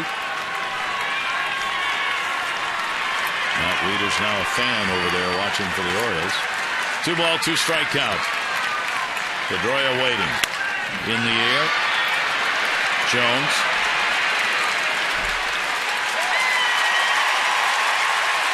Yeah, the curveball. And Pedroia's got 2 of his 6 hits on curveballs, but he just couldn't quite center it.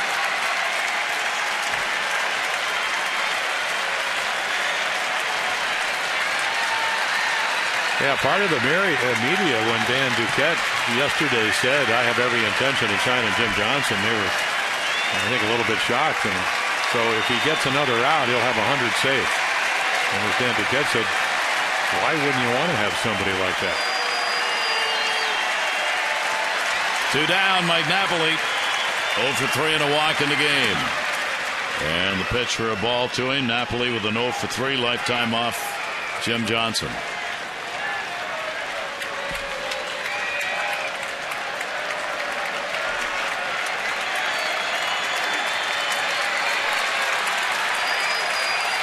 Here's the 1-0 delivery with 2 down.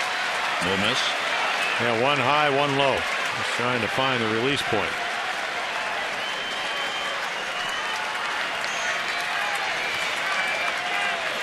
Orioles have not won season series against the Red Sox back-to-back since 91-92. That's going to go into left field, and they haven't done it yet. A single with 2 down by Napoli keeps the Red Sox alive here in the top of the 9th inning. Their 14th hit of the ball game, and will give Gomes a chance at the plate. Man, it also gets Quentin Berry out of the dugout to do what he's been doing, which is pinch running and stealing bases. So when Weeder's out of the game, Chris Snyder doesn't throw like Matt does, but so he's pitch run 7 times.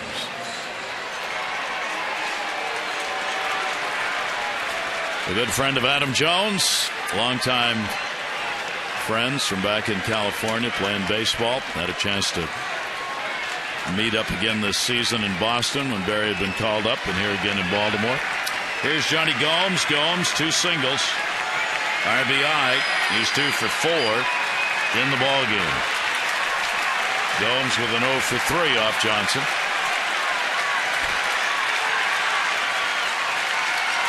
Runner goes. Throws Snyder. Stolen base. Pretty simple. First of the year. Doing his Brett Lowry impression. Yeah, that's why he's here. 30 out of 34 in the minor leagues this year, and does it easily. A tough throw. You have to reach it back across the inside and then back across your body. So there's your tying run. So at the major league level, he's 23 out of 23 stealing bases. 1-0 count, 2 down. Gomes. And the pitch is strike on the outside corner. So right down to the wire. Game doesn't mean anything to Red Sox except winning it. They already know with the loss today by Oakland, they've got home field advantage. The Orioles and the Red Sox are playing a game. 1 ball, 1 strike count.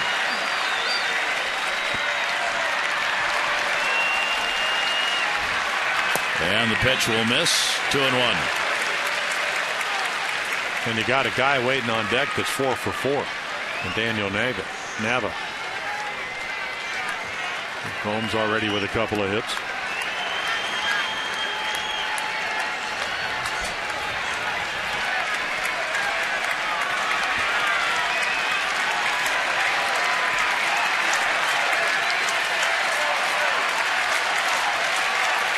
Jim Johnson will step off.